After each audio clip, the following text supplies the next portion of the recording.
Hello, ladies and gentlemen, and this is the Overwatch Champions Series Pacific. This is the very first Pacific region broadcast for the Overwatch Champions Series. Here I am, Minsong Unknown Kim, and with me I have Bumhun 9K Kim at the analyst says, hey, hello, how are you today? Good. Better than yesterday. Better than yesterday. So this may, in my biased mind, you're saying that the Pacific games will be better than the Japanese region? No? Nah, yeah. All right, but that's enough of joking. But yes, we have a very, very expert analysis on the desk today. And here I am. I am here for your broadcast needs. And this is so exciting today because we are finally approaching our second region. We have seen 3 days of Overwatch Champions Series action in the Japan region. And tomorrow we'll be having Korea on LAN as well. And so this is really exciting to see what the teams in Pacific has to offer. Do you have any guesses or expectations on what we should be looking out for in this region? The Pacific, you mean? Yes.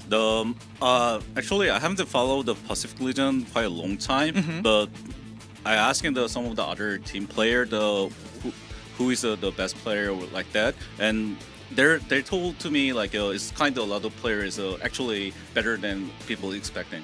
Yeah, I think that's really, really true because we've been seeing a lot of good plays from a lot of these teams, even like before the Overwatch Champions Series has launched. For example, we have seen a lot of teams gathering, like forming their experience in the Overwatch contender scene, and more recently we have seen on the Flash Ops and DAF and a lot of the other Pacific talent has been on stage on the Asian talent. That experience will definitely nurture them into better players, and we will definitely see how they can actually perform on the league here. Because remember, these teams that are playing here will be contending for spots on OWCS Asia, which will be a stage for them to fight against the best teams in Japan and Korea. And this is the season schedule here. We have a lot of regions here on the OWCS. We have NA, EMEA, and we have Asia, of course, which we are casting right now. And Asia is divided into 3 sub-regions, Korea, Japan, and Pacific. We've already seen the action in Japan. And today we have Pacific. And starting tomorrow and on the weekends, we have Korea action on LAN with the fans and the players on the stage. This is a really, I guess we have a packed schedule, and then we have the major, and then stage 3 and stage 4. We have a lot of Overwatch action all year, I guess, 9K. Yeah, I think a lot of players haven't have experience on stage, especially the other player. Especially even you thinking about the Korea region, quite a lot of players not have on stage experience, but actually a lot of players have some better like a performance on stage for sure. Yeah, because if you're thinking about some player have a much more high tension and energy by that, the people play much more better. So I'm expecting the Korea Open is going to be like a more interesting than people thinking. Yeah, exactly. And if you look at the schedule here now, we're currently at stage 1.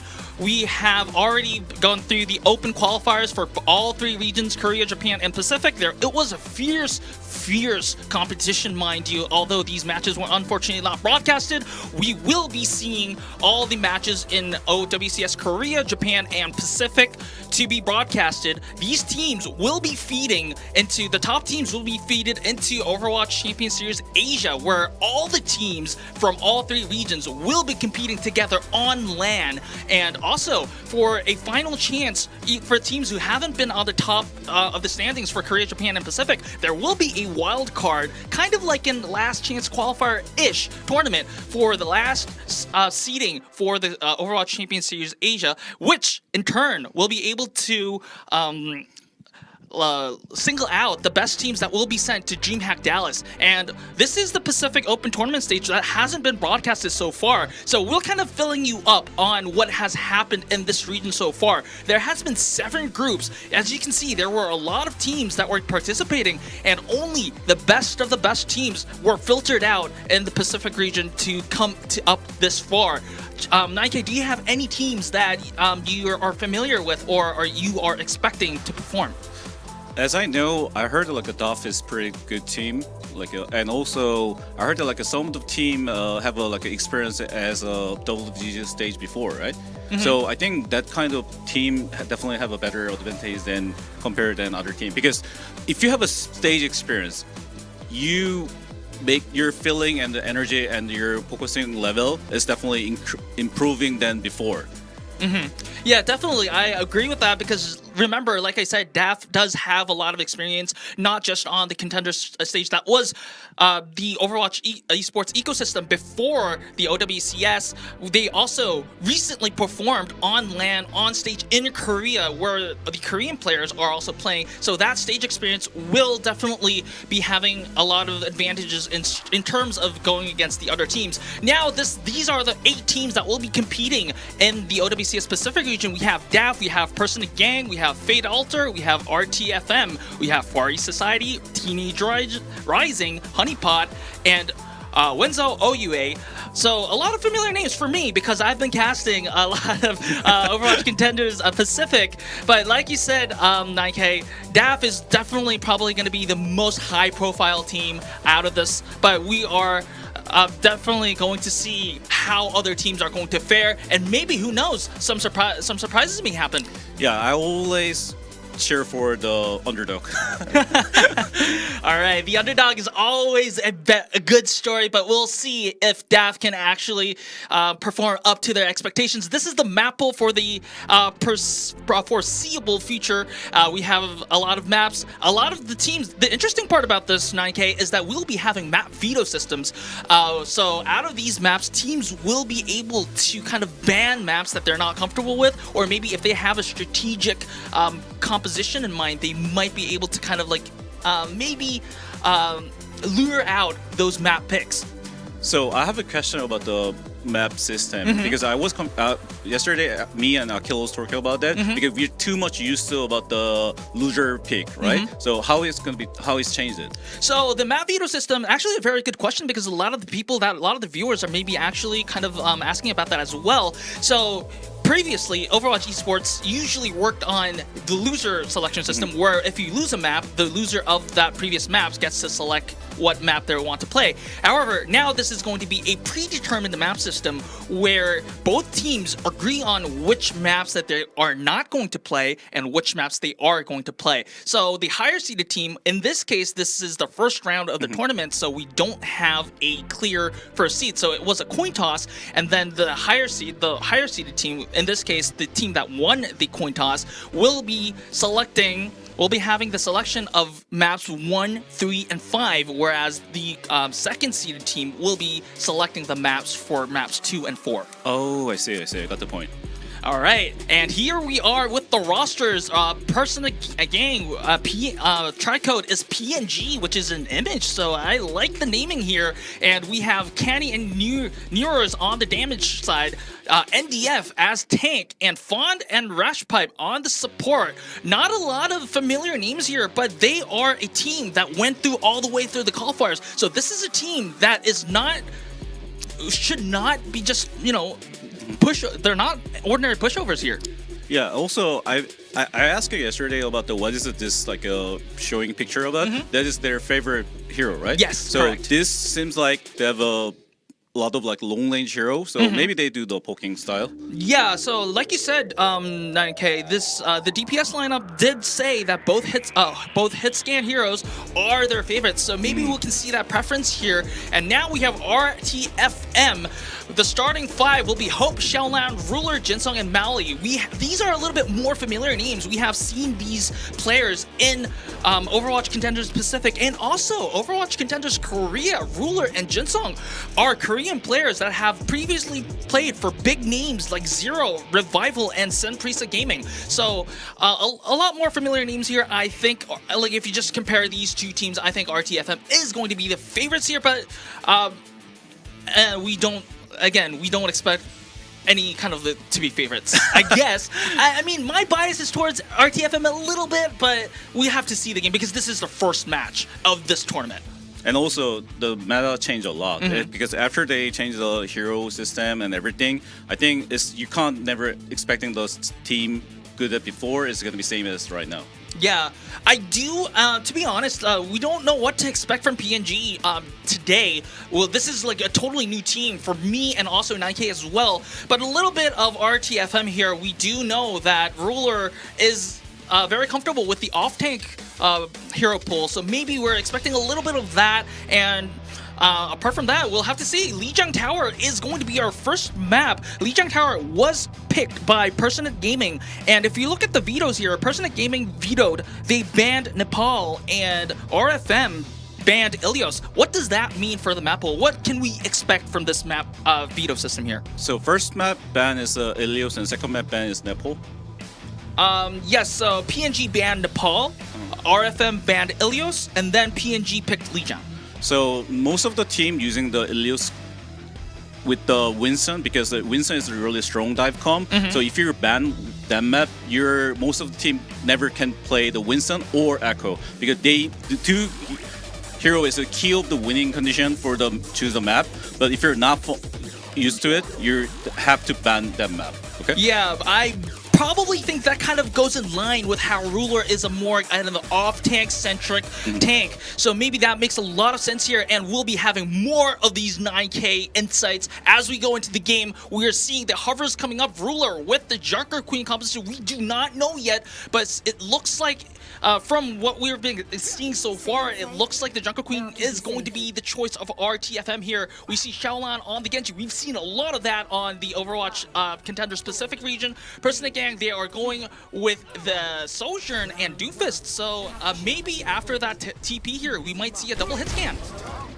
So this is a very interesting point, because most of the Doomfist team using Echo with the Tracer, but you need to thinking about that why they're using Echo and Tracer, because if you have a Sojourn, they is much more easy target compared than like a Tracer and an Echo. So Junker King team have a much more targeting hero. So if you have a targeting hero, that is, you really need to thinking about the distance and everything. That is not easy as before. So I am personally thinking you need to play with the Echo and Tracer together if you want to do dive. Okay, so that means you have to have a lot of good focus on target acquisition and also a good tempo on how you're going to approach those targets. And I think RTFM is actually doing what 9K is saying, because they're winning 2 fights in a row. And this is wow, I don't think RTFM ever lost a member so far. And if you just look at the echo damage here, the DPS, of course, the Pulse Bomb is a relatively easier ult to kind of farm, but both DPS ultimates are almost already online. So this is I mentioned yesterday. Each other, if you have an Echo Tracer, same condition, and only different the tanker, I think much more better condition is DPS of the Junker King team, because you have a Junker King out, and that is making more easy to your Junker King team. DPS can dive. Okay, so even though if the Doomfist is able to dive himself, you're saying that the Junker Queen enables both the Tracer and the Echo to, I guess, do their jobs more comfortably, and that shows because look at the kill feeds. Hope and Xiaolan, they're not even using their ultimates, because why not? Because they can kill everyone without those ults, and RTFM, they have their ultimates online. We are approaching 5 ultimates, and Personate Gang, yes, they do have their Doomfist ult coming, and maybe they can rush soon after, but it looks like RTFM will be able to have some easy wins with their ult advantages, which they are doing. Xiaolan on fire, and that was only one ultimate used by the side of RTFM, 9K. So because the Junker King team ultimate, the Kiriko, is probably the cheapest ulti for using the win the fight, because if you win that fight, you can be secure about the enemy ulti with the other ulti. So this is the best scenario for them. Yeah, Personate Gang, they need to do something quick, because the progress timer on the control point is 97%, 99, and yes, they do get the touch, but however, I don't know if they can sustain, because there are not enough bodies on Personate Gang to keep that happen, and RTFM, now they're not, well, I mean, they have a lot of ultimates to use on their bank. They're using all of them, and I think this one is going to the side of RTFM, 9K. Yeah. Sorry, because I was focusing on the game, because I'm still thinking about the chance about their winning condition, because they still have a chance to touch the point a lot, but if you have Echo, it's not easy to do that, because Echo is one of the best hero for finish the game of the target.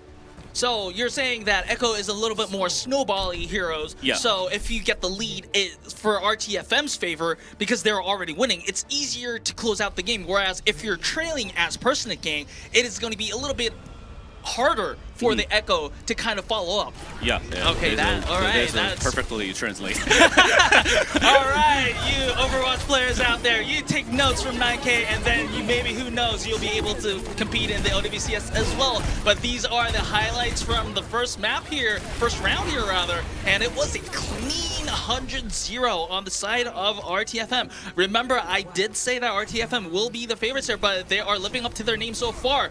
Not a lot of changes on the composition for RTFM. Actually, both sides, because Personate Gang also started with the Sojourner early on in Gardens. So here in Control Center, we are seeing basically the same composition that both teams used.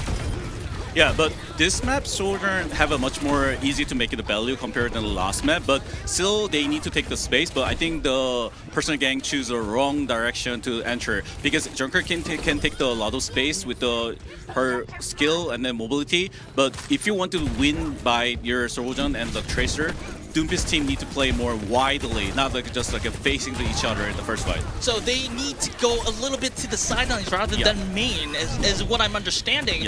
And RTFM is actually taking advantage of Personate Gang going through main, because Shellland is just farming kills and ultimates all around, getting all the way down to half health. All health bars are getting low across the side of RTFM. Maybe they were a little bit too enthusiastic here. They're losing a member or just a member. So, but they still got two, so they are winning out in the trade, and it looks like it will be a stalemate for just a second as Personate Gang regroups. But remember, RTFM is ahead again once on the ultimate side, because they were having more eliminations and they were doing more damage. So there's no Echo on this side, but is this a snowbally comp like you said in the previous Gardens here? Yeah, because I already mentioned yesterday, because Echo is only the reason right now the pick, because you want to counter the Genji, and if the Genji not exist, Echo value is high, but that means if you don't have an Echo, you can play the Genji. Okay. And also, I guess, my guess is that because there isn't a high ceiling, maybe it's one of the reasons why you would prefer the Genji over the Echo. And while we were talking, RTFM just used a Rampage, just a single Rampage, and there is that team kill sign. Kudos to the designers and production at WDG here. But RTFM, 73% already. Personate Gang is in a pinch. They haven't even been able to use their one ultimates yet, and they're already approaching final fight territory. Yeah, this is going to be definitely the last fight, but also RTFM doesn't need to be like aggressive. They just need to force out the ulti at here, and after that, their time.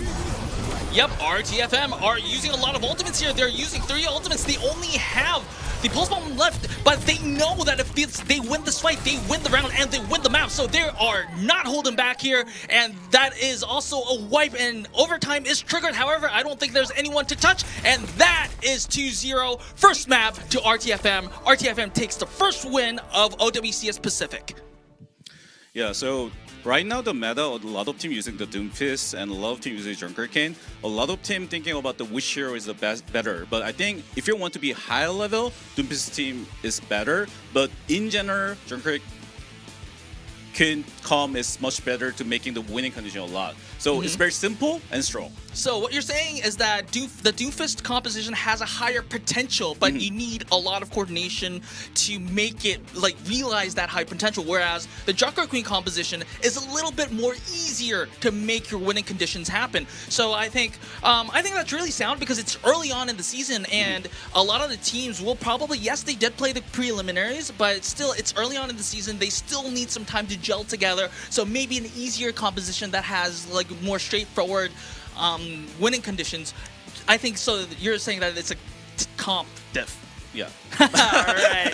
So, Personate Gang, and I know this is a 3-minute delay, but if you are listening to this, please heed to 9K's advice, because he has coached some of the best players and best teams in the world. However, that's that jokes aside, RTFM, yes, we did say that they are slight favorites, but they're looking like a little bit more clear favorites. They said they seem to have a very good understanding of what their win conditions are and the composition.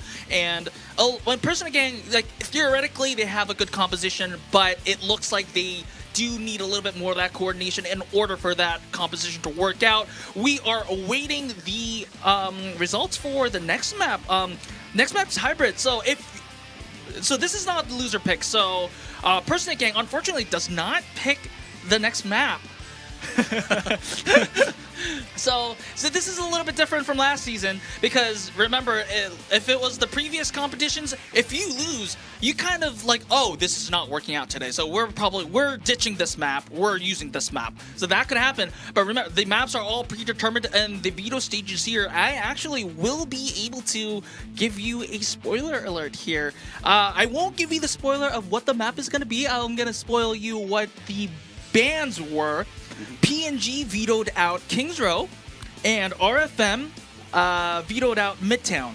So, what does that mean? Midtown is 50% of the divecom and the rushcom can running at the both time, but the Midtown is really complicated to play the defense with the rushcom. So they probably don't want to play that map with the rushcom, so they probably want to ban that map. But Kings Row and Hollywood and Blizzard World is much more easy condition, it seems like. But the truth is, the Blizzard World and the Hollywood, if you want to choose one of the map to play the rushcom, I'll rather choose the Blizzard World, the Hollywood instead of the Blizzard World. Why so? Because yesterday I already mentioned, because if you're thinking about the Hollywood high ground, it's a much more higher than like a Blizzard World. But that is meaning also you need to target to enemy, need to like come out more sight, and you need to also take in more risk to shoot the enemy. And the rotation, they have a lot of LOS point to not take the damage during their rotation or the fight. But Blizzard World, when you once time you lose a fight, when you want to retake, whole map is going to be hard to like a retake with your rushcom. Okay, so what you're saying is that Hollywood is, I guess, more snowballing map once again. So once you have like positional advantage, it's really hard for the other team to kind of, I guess, retake or take advantage of that. So next map actually is going to be RTFM's choice. If you were RTFM, would you choose Blizzard World or Hollywood? Hollywood. Okay, because you have, well, I guess coming into that match, maybe if you have that confidence, if you are the better team, we definitely want to go to that snowballing comp. Are we going to see the Echo then? Yeah, I think so. You have to, because the Blizzard World is one of the best Echo map, and Hollywood is a not good Echo map because, as I say, you can easy to touch the enemy Echo compared to like a Blizzard World. But Blizzard World, the hierarchy is much more higher than Blizzard World, and you also never can easy to touch the enemy Echo. So Blizzard, if you have a good Echo team, maybe you can choose the Blizzard World. Okay. Well, we don't know what the map is yet, but Personate Gang definitely knows because they are having a substitution on board. Ong 10 is coming in the side of Canny. So let's just take my notes here. Ong 10's best heroes are Sojourn, Widowmaker, and Cassidy. So a little bit of more of the hit scan prowess, maybe kind of encounter of the Echo that they showed, the RTFM showed in Legion Tower, maybe. So a lot of player or team thinking about the hit scan can be counter enemy Echo, but that is not wrong. There's a kind of true. But if you just bring the Genji, what can you do after? Pretty much nothing. Yeah, so that is one of the reasons, even you want to counter enemy Echo by his scan, they're only using like a Genji before the map, right? So that means it's not going to be working. All right. And we have the map on the screen here. We have Blizzard World. So, I mean, we've talked about maps a little bit more, but so what do we expect? RTFM chose Blizzard World, so you did say that if you're confident in the Echo, maybe you can choose Blizzard World, so this is what we might be seeing here today? Yeah, but I think RTFM already chose the Genji last map, but yeah, Control Center is not as good as an Echo map, but that is maybe the reason about they're choosing the Genji, but they always saw enemy not using the Echo at the first fight, right? So it's maybe if they're compared about that, if you're thinking about that point, they can bring the Genji at the first fight. Alrighty, and it looks like RTFM will be starting on the attacking side. Well, I mean, of course, you do take turns, both on attack and defense. So maybe it doesn't matter too much, but it looks like if it hovers right now, Xiaolan is definitely looking at that Genji instead of the Echo. Yes, you do have 36 seconds to change and maybe even troll. Jinsung, are you going to play that Life Weaver? Yesterday, let's talk about the Life Weaver a little bit. Of course, chat, if you've been seeing OWCS Japan, you have seen a specific team with a Roadhog, and we see that Roadhog again. So that was so having casted that match, how does that composition work, or how does that composition win, rather? I mean, I'm not going to explain every single thing, but I personally like it. Really? Yeah. All right, we have a fan here. RTFM. Actually, wait a second. Oh. That's interesting. Okay, never mind. I was trolled by Ruler. But Jinsung is still playing the Life Weaver. Maybe is that just going to be to pull back Xiaolan after that shot? Yeah, definitely. Yes. But RTFN showing they're not just one show about the rush comp. They're just choose a hero dependent map, because this is definitely one of the better Doomfist map. But he only died. Yeah, Ruler, where did he die? He died off screen. But okay, RTFM is okay. RTFM just stopped. They were like, okay, we had fun for about 30 seconds, and we're going to be on our serious face right now. Ruler is back on the Junker Queen. Xiaolan is back on the Echo. So this is basically almost the same composition that they showed in Lijiang Tower. Yeah, but this map, Echo is good at the attack. Yeah, I already showed it, but yeah, let's go to say a bit more about this point. Because the why I say that, because Echo can play much more like a Genji style, like easy to dive to the enemy, and also I already mentioned Junker can like a shout and everything, like they're taking the space. They can control the dive tempo. But Doomfist team need to be like aggressive. But if you don't have Echo or Genji, you always need to wait until your soldier need energy for the diving. But that is, you never can charge during the fight. Yeah, but also, good point, in a sense that because we don't have shields, or we don't have a lot of, because the entire team of RTFM is so mobile. You have the Tracer, you have the Echo, even the Junker Queen, compared to a tank, is a very mobile tank hero. So, who are you going to charge? How are you going to charge those sojourn charges is going to be the question for Ongten, right? Yeah, there's a really need to be question mark for the diving, because Doomfist diving to the Junker King is not easy as much like people thinking, because you need to consider knife and you need to consider about the damage, but that is a little hard. Look at him, he just run away the whole time because he never can do dive, and you don't have a Tracer to dive at the same time because your Tracer going to be marking by enemy Junker King Tracer, so it's going to be not easy job. You need one more dive hero, because you have a hit scan dive, it's not going to be working in this meta. Yeah, but the problem is, remember, if we look at our notes, Personate Gang, Ongten, his hero pool is Sojourn, Widowmaker, Cassidy. It's not necessarily a dive, and it's showing, because we've been talking about compositions, and RTFM they have 4 minutes on the time pick, and they're already approaching the second checkpoint. 0.07 meters. If Personate Gang just holds this, I'm gonna call it a miracle. Yeah, unfortunately, this meta is not good with the hit scan, but if you want to using the hit scan, I think let her choose a Sigma or Orisa for the a counter diving they're rushing, because Junker King can destroy about the enemy tanker easily than most of the tanker. If you're thinking about the Orisa, Amatra, Leinart, every hero can possible to beat the Junker King, but it's not easy as people thinking. So, again, we're seeing a little bit of the comp differences here in RTFM. They're changing. Once again, Xiaolan showing his very vast hero pool by changing, swapping from Genji to the Echo. Probably, again, because there's a very low ceiling in the third point, and maybe, I guess, they want to end the game with the Dragon Blade, maybe? Possible, but I think low ceiling is a good point to mention it, because I think Genji, they still don't have an Echo. You can just easily dive to the enemy, and no one can stop the Genji right now.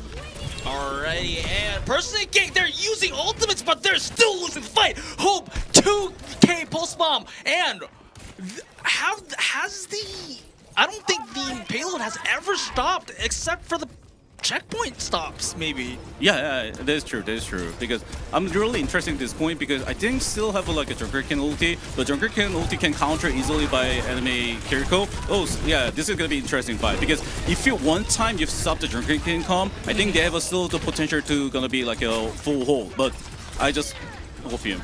Okay. 3 minutes and 30 seconds, we'll see how they're gonna do that. Maybe, I don't know. If I was playing a comp here, maybe the call would be, hey, wait until 5 ults. We have 3 minutes to just like farm 5 ults and just use all 5 of them. But maybe, we'll see how Personate Gang does. They do actually change a little bit of the composition. Like you said, they're having actually 2 DPS heroes going to dive with the Junker, with the Doomfist, excuse me. But Ruler and Jinsung using their ultimates, Hope taking down NDF first. Yes, Spawn uses their Kitsune as well, but the support line falls and Genji falls as well. So I think that is going to be it for the resistance of Personate Gang, and that is a full push by RTFM. 3 minutes on the time bank. Wow, that is going to be a hard time bank to beat. And look, RTFM used the Dragon Blade to end the game. Yeah, I was trying to mention it. Well, I was thinking of does he gonna be used or not? I mean, he didn't kill anyone with it, but, like, but you're finished with it. Yes, he did. So it was more of a, I guess, a showing off purpose. It was a little bit more, I guess, whimsical. But however, good stuff from RTFM. Like 9K said, they are utilizing their knowledge of the compositions to their full extent. They're swapping out heroes whenever they need. That gives them the best chances of winning. And Personate Gang, yes, they did it. Look, one silver lining about Personate Gaming is that at the end, they did end up swapping into a composition that gave them the best chance of winning, which was having a Tracer and a Genji to dive with NDF. So, like you said, we'll definitely, I mean, right now, Ongten is going on the Cassidy right now. However, we'll see how that might change after a few fights. Yeah, but it's not bad idea because their first time to play on online broadcast, so you're probably nervous. So you want to be like a chooser, your familiar character or familiar style of the game.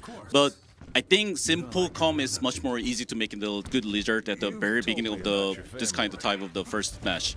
Okay, now this time it is RTFM with the Doomfist here. They're actually swapping roles, and well, like, again, RTFM is probably having those in-ears of 9K's advice here because this time RTFM has the Tracer and the Genji. So this is going to be life is going to be very hard for the backline of Personate Gang. We'll see how it goes. The neutral fight, right now, no casualties so far. Yeah, this is a Tracer, like a best angle for the hold angle because you can get a lot of information and you can damage stacking a lot, and you need to like bully their rotation. They just need, you have to bully the rotation. And Doomfist is gonna be charging his energy. Right now is a good time to dive. And if you see the punch is gonna be randomly can kill any single person. Especially with that charged up and powered punch, that has a big stun, especially if you hit it on the wall. But maybe it's not even needed, but okay. Both Lucio's traded out, so RTFM probably will be having their respawn advantage. Oh, no, excuse me, Personate, because they are the attacking side. Excuse me. But, oh, that was a big stun, and Newers got taken out. Fawn, very low Fawn taken out as well. Personate Gang has to regroup, and they have to do it fast. They're getting staggered one by one. NDF taken down. That's going to be more timers on the off the time bank. And, wow, RTFM is already approaching the Kitsune Rush. 77%. Yeah, because I think when they're losing the Lucio, their hesitate to gonna be taking more space or not. But if you have a much more time for the dive com can just do the ping pong, and ping pong meaning you will gonna be have a chance to be kill the enemy or force out the resource. Oh, that was clean shot. That was actually a clean shot. Yeah, so I guess one of the ways that Personate Gang can actually start winning those fights is when Ongten, with those charged right clicks, be able to take out or maybe even just force any hero from RTFM back so that they can have the necessary space needed. And there is Jinsung's Kitsune Rush. However, Ruler falls is the one that falls first. First casualty for the side of RTFM. Personate Gang does have the positional advantage now. But will they be able to capitalize and actually cap the point? Because no follow-up kills are going to be there. That means RTFM does have time to regroup and take the offensive. Xiaolan with the Dragon Blade takes out NDF. Personate Gang once again has to fall back. I'm really interested about what happened at the point side because once the Junker can have a point, it's not easy to like take back because much more like a good system of the close fight. So I really want to see what happened at the war, but whatever. But the point about that right now, the RTFM is really disadvantage, huge disadvantage right now because, as I simply say, a lot of ulti compared with the other. But that means Doomp is going to be a strong die. Then let's see how it will happen. So Personate Gang is approaching a lot of good ultimates here. They're starting with the sound barrier to make sure that they have the sustain to fight, to make this fight longer. But RTFM just disengages and uses their sound barrier of their own, so it's their time to make the aggression there. Newar's with the Dragon Blade, but will they be able to take a kill? No, not yet. And Newar's is taken down by Shaolan, so this is going to be another teamfight win yet for RTFM. And Personate Gang is struggling to find ground into this game, even on the second map. 30 seconds remaining. This may be the last push, and that's going to be a delayed kill on NDF on purpose to make time easier for them for RTFM. Yeah, in this time, though a lot of players say like a staggle, and if you're someone killed it, they yelling to that player. Oh really? So the comms are like, wait, slowly. Just like, no, why did you kill him? All right. So, but Personate Gang, they still have the overclock, which they're using right now. They need to make this happen, and if they want to cap the first map at first point, overtime is triggered. Shaolan taking down. Still have a lot of chance. Because their point is just only need one tick meaning like they have advantage for do that, and their Doompiece is not good for the control of the point. Okay, so Personate Gang does make their last push matter, and they survive. They are given 2.5 more minutes left more in the game. The question is, how much more can they push? Because they need to full push and compete with the 3-minute time bank in order for them to win, or maybe even look for a draw here. Yeah, but always second point is snowball point. So if you're not stop the snowball, you have still a good chance to push it until the end of the point. So no one knows what's going to happen. They have a good chance to counter and blade, and they also change the Junker kill each other. That means they're going to be brawly fight. So brawly fight, no one expecting which one is going to be win. All right, so it's going to be all down to how much either of the teams concentrate and have a good target acquisition and focus here. Hope taking down Ratcha Pipe. So a lot of sustain denied. Well, I mean, not even just sustain, just the entire team gets wiped out. Maybe this is going to be a team kill. Ratcha Pipe gets gets respawned, so it's not going to be that team kill graphic coming up on the broadcast. However, RTFM looks like they want to spawn camp here. Look at their positions. This is classic, like a spawn camping angle, because enemy have a really narrow angle to like a lead taking, and during the lead taking, you have a much more better high ground than the enemy, so you can bully the enemy whole time during the rotation. So this is a lot of teams have a nightmare. But if you're just looking for the trade as much possible, there's a way, or you using like a mobility hero like a tracer to take the space to go to the card. Yeah, the card is actually pretty far away, so they need a lot of mobility for them to just bypass the barricade and actually touch the card. So if they touch the card, they pressure the defending team to go defend the card, right? So that's maybe how you kind of alleviate the pressure here.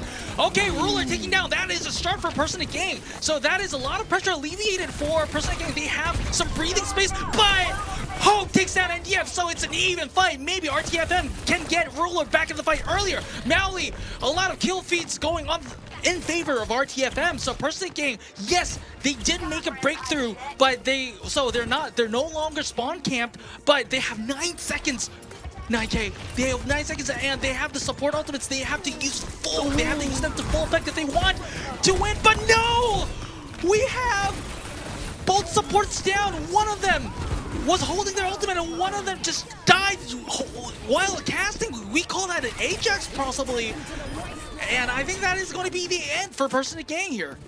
He hold the whole time the ulti from the first point and the end of the point.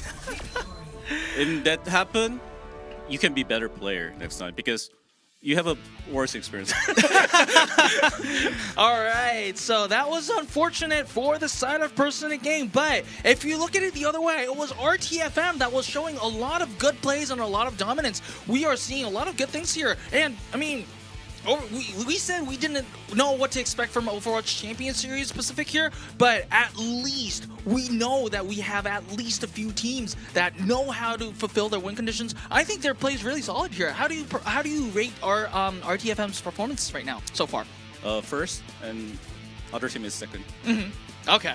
Well, yes, because I understood that just now because I had look, my brain is not big as 9K, so it took me a little bit to process that. We have two teams so far, so first and second.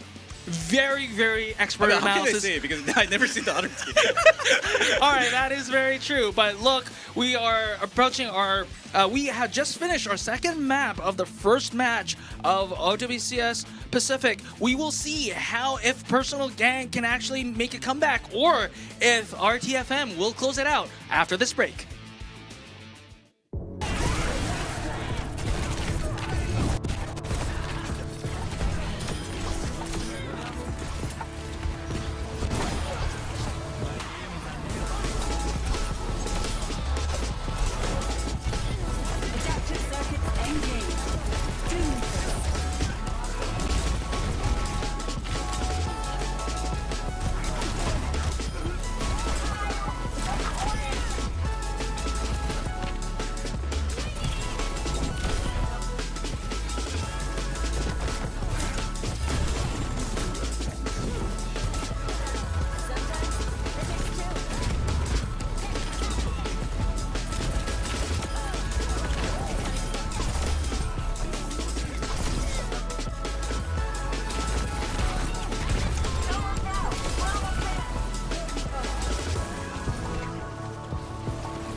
All right, we are back, and Overwatch Champions Series Pacific. We are currently on match 1, game 1. Match 1, game 1, series 1, whatever you want to say. And we are currently 2-0 with RTFM on the lead. Look, we've been talking about this before, but how are you looking at this match so far? I feel like they're very coordinated and they seem like they're very practiced about that come long time. And yeah, so I feel like they're have a lot of practice time. All right, and I've been talking about, well, of course, we've been talking about RTFM a lot, but I want to talk about PNG a little bit, Personate Gang a little bit. I want to credit them a lot because these players actually have full-time jobs. Look, they come. They do a 9 to 6 day job. They come back and they play professional gaming. That's something that I want to respect here. Yeah, that is literally need to giving a lot of credit for them because if you have a full-time job and after that you want to practice time, your practice time is very limited because you're hard to find a screen partner and you're hard to find about the high-quality team. So you need to just only practice a very short time, and also you don't have a feedback time or a practice time for making your team be better, and they're still making it until here. This showing is they're very passionate about the Overwatch. Yeah, so passion, that is actually really one thing that really defines this team. And although they're currently down 2-0, we'll see, because they don't know. It's not over until it's over. And next map is going to be Esperanza. We want to talk about the vetoes a little bit. We've seen the assets, the graphic assets go a little bit. Let's just check. Since there's only a limited pool of push maps, we don't have both vetoes for both teams. RFM vetoed out NQS New Queen Street, and then automatically PNG picked Esperanza. So what does banning NQS for RTFM mean for this team? They banned the New Queen Street? Yeah, RTFM banned New Queen Street.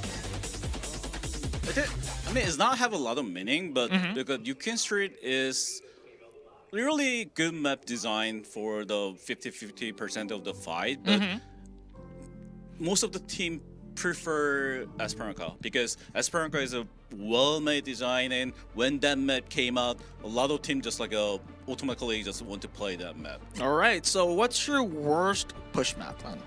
Colosseum. Coliseum. All right, Blizzmod. Blizz devs, you heard the man. Fix Coliseum. But no, that's a joke. But we're going into the map. We're seeing a little bit of changes on the side of RTFM here. We're seeing Kurumi instead of Hope, I believe. So that is, just look at Kurumi for a second. We've been seeing this player in Meow and OUA Esports, and this is a hit scan player with a lot of Ashe, Widowmaker, and Tracer plays. So maybe they want to play the hit scan a little bit, or maybe they just want Kurumi just to play. As you mentioned, they bring the hit scan with the Junker King. That is a classic 2 years ago, the comp. So it's only 2 years. I was a surprise. I would think it was last year, but this is classically you can make it a lot of pressure with do that, but you don't have any more a soldier can charge energy, and Ramatra is one of the pro comp you can make it a space and just dive in, and that's it. Meaning I want to giving more credit for the Ramatra comp, but yeah, let's try hard more. Okay, so you're saying that Personate Gang won the composition battle, gamble rather, but we definitely have to see it being kind of materialized and through actual play. And we're actually seeing some of that here. We're seeing kill feeds going in the favor of Personate Gang for the first time in the series 9K, because usually, remember, if we were looking at the kill feeds, it was more of RTFM just kind of one-sidedly winning over Personate Gang in those team fights, but rather Personate Gang is winning that first fight. Oh, and that was a little bit of an overextension by Newers, but still, Personate Gang has the initial push, and this means a lot, especially in the entire series. Yeah, because the push map is same as a payload second point map. Snowball is the most important compared to any other thing, but you have still the time to become. Oh, that is huge actually. But yeah, but I want to try to mention the Moria OT is not good as a Kiriko OT. Okay, so you mean that if Kiriko if the Kitsune is used, you should not kind of answer it with the Coalescence? Yeah, so most of the teams just prefer to just disengage or want to dive harder, but this is come from the higher aggression because they already die from the. I don't want to try to mention it, but yeah. So it was a little bit over ambitious because from they finally Personate win the Gang. fight. Okay, yes, they were excited. I mean, I can understand. I mean, they were winning for they were losing for about like what half an hour straight, and then they finally win a fight. They're excited. I can they have a 9 to 6 job. Yeah. 9K. But okay, but coming back to the match, it is RTFM that is taking back the lead from in this match here. Personate Gang was actually initially very ahead on this ultimate charges.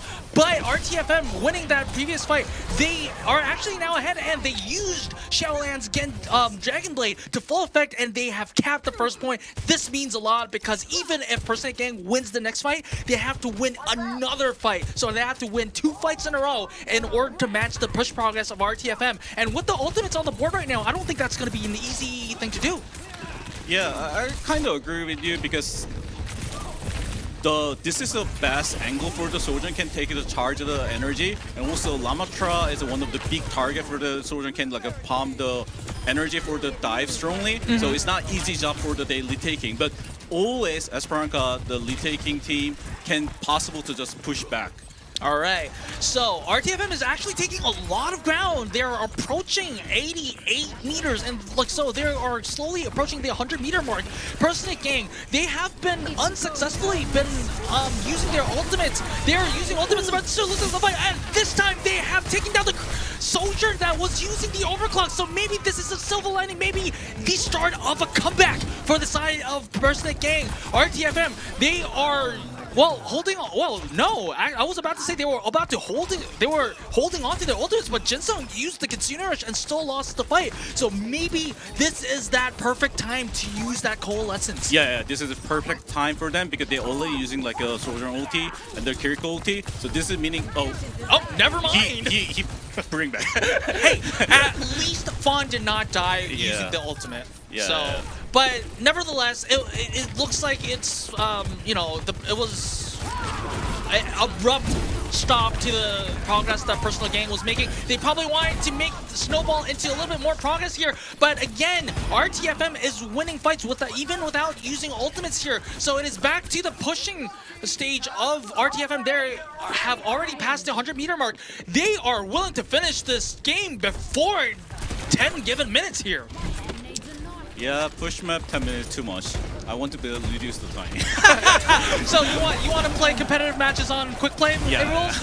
Okay. So RTFM is saying wish granted because Ruler is using the Rampage. Xiaolan is looking for blood with that Dragon Blade, and he didn't make any more kills because there were nobody else left to kill. Personate Gang is swapping over to picks that can probably touch. This is going to be a desperate moment for Personate Gang. Xiaolan is looking for a assassination angle here on the flank of Personate Gang, but spotted out and punished. But Xiaolan did take Fawn with him, so it's going to be a 5v5 fight. Jinsung using that Kitsune Rush. Newer's using the Dragon Blade somehow lives, but not for long. And it looks like RTFM does have enough members to finish the map. And look, I don't want to say this in a bad way, but the break was longer than the game, and RTFM finishes the map 3-0, and it is a sweep on our first match on OWCS Pacific. We have a winner in our hands. Yeah, so it's not as much can possible to say, but you guys always see the situation happen after when the Lamatra come at the first point, and that snowball, the push timing, if you died it, that open snowball is much more bigger than people expecting. And also the other point is when the Junker can have the point power, it's really strong. So don't ever give in the point side, or don't try to fight the near distance with the Junker King. So Lamatra is not have an option to be like taking the space when they have it. So if you just look at the compositions here, maybe RTFM was seeing did see that Lamatra coming, because I remember you saying that in Blizzard, like previously in Blizzard World, against a very mobile comp, it was hard for the Sojourn to charge up those right clicks. But this time it was against the Ramatra, which is a noticeably easier target to charge up those right shots and apply pressure to the opponent. So maybe that was a calculated thing. So like, for example, when you were coaching, if the other team has Racha, would you recommend your hit scan player to play the Sojourn? Yeah, most of the time. Oh, okay. Yeah, All because right. You have the Lamatra is a really big target compared to like a Junker King, and also he has a shield, so you have like a much more easy to like palm the energy. But I want to mention the Junker King with the Sojourn is not as easy much can bring the charge energy, but when they're losing the fight, they have a Sojourn time can be harm. All right, so good awareness from RTFM to use those heroes at the right time. But we are hearing from production that we have our player of the match ready. And any guesses? I mean, the guesses is kind of a wrong word to use because we voted for it. But who do you think is going to be the player of the match? I normally give it to Tanker. A little lower for me. Okay, my vote was actually for the DPS side, but let's see. We'll definitely be able to see who the player of the match is in a brief moment. And it is going to be Hope. My vote actually mattered here. A lot of time DPS player take the play of the match, but if your other position taking the play of the match, that means that was hard match. Alrighty, so listen up, even tanks and supports. If you don't get the player of the match, don't it's okay because DPS 9K said that DPS is literally the easiest position to get the player of the match because it shows because your name is all like most likely on the kill feed, and that pulse bomb was nasty.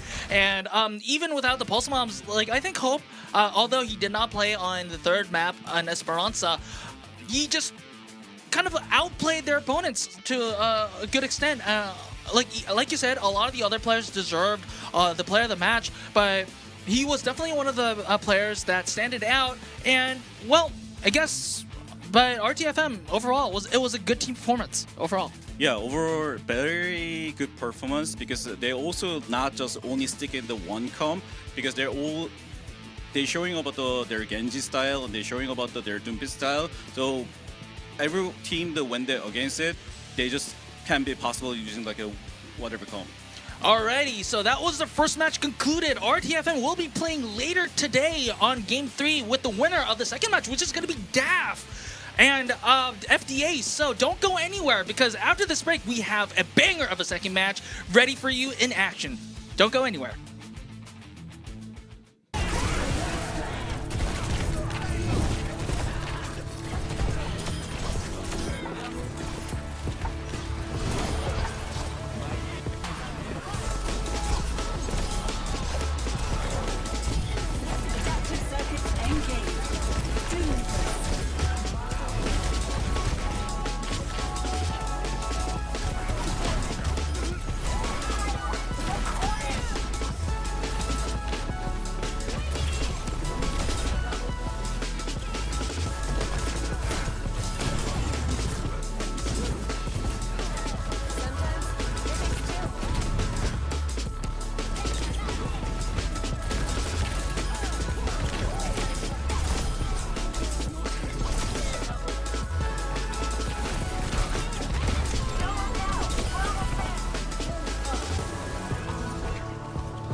Welcome, ladies and gentlemen, to the Overwatch Champions Series Pacific. We are currently on day 1 and match 2 on this series, and this is me on Minsong Unknown Kim, and with me I have Bomhoon 9K Kim.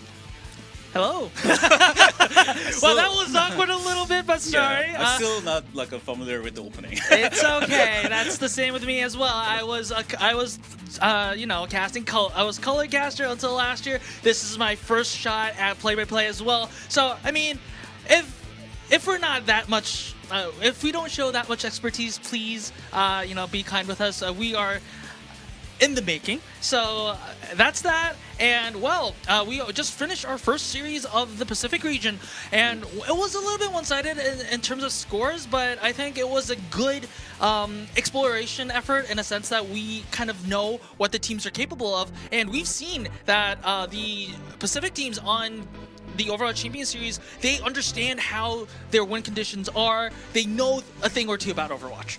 Yeah, I feel like they have a lot of experience about the scrim and a lot of understanding about the meta, and it's a good sign for them. But personally, I don't like it. Really?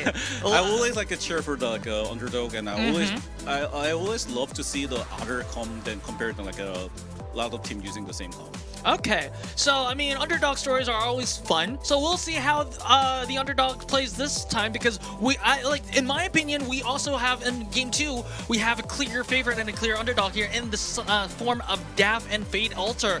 DAF is one of the, arguably one of the most, lucrative squads of this region, because they have not only been dominating this region in previous forms of this competition in Overwatch Esports, they have also, like we said previously before the first match, they have LAN experience. They are one of the very few Pacific teams that have LAN experience, and here is the roster here: HVS, High Vision, Ace, Ong10. I believe that is Ong10 is not on this team, so maybe that is a graphic mistake on the side of production. Tank, we have Clear and Dank, and Lumi, Pally, Ibang on the side of support. This is, I think, my personal opinion, is the strongest roster that the Pacific has to offer. We've seen this team in a lot of different forms. We've seen this team in the in Flash Ops as DAF, and before that we have seen this team as Kraken Esports. And there is fast. That was quick feedback. Remember? Oh yeah, Ong10's gone. Where's gone? He was on the other team. He was on the first match, so he's no longer with DAF. But the starting 5 is High Vision, Ace, Clear, Lumi, and Pally. Oh, Mauga is Clear's favorite hero. Yeah, I think Mauga is truly high potential hero. I want to see more match.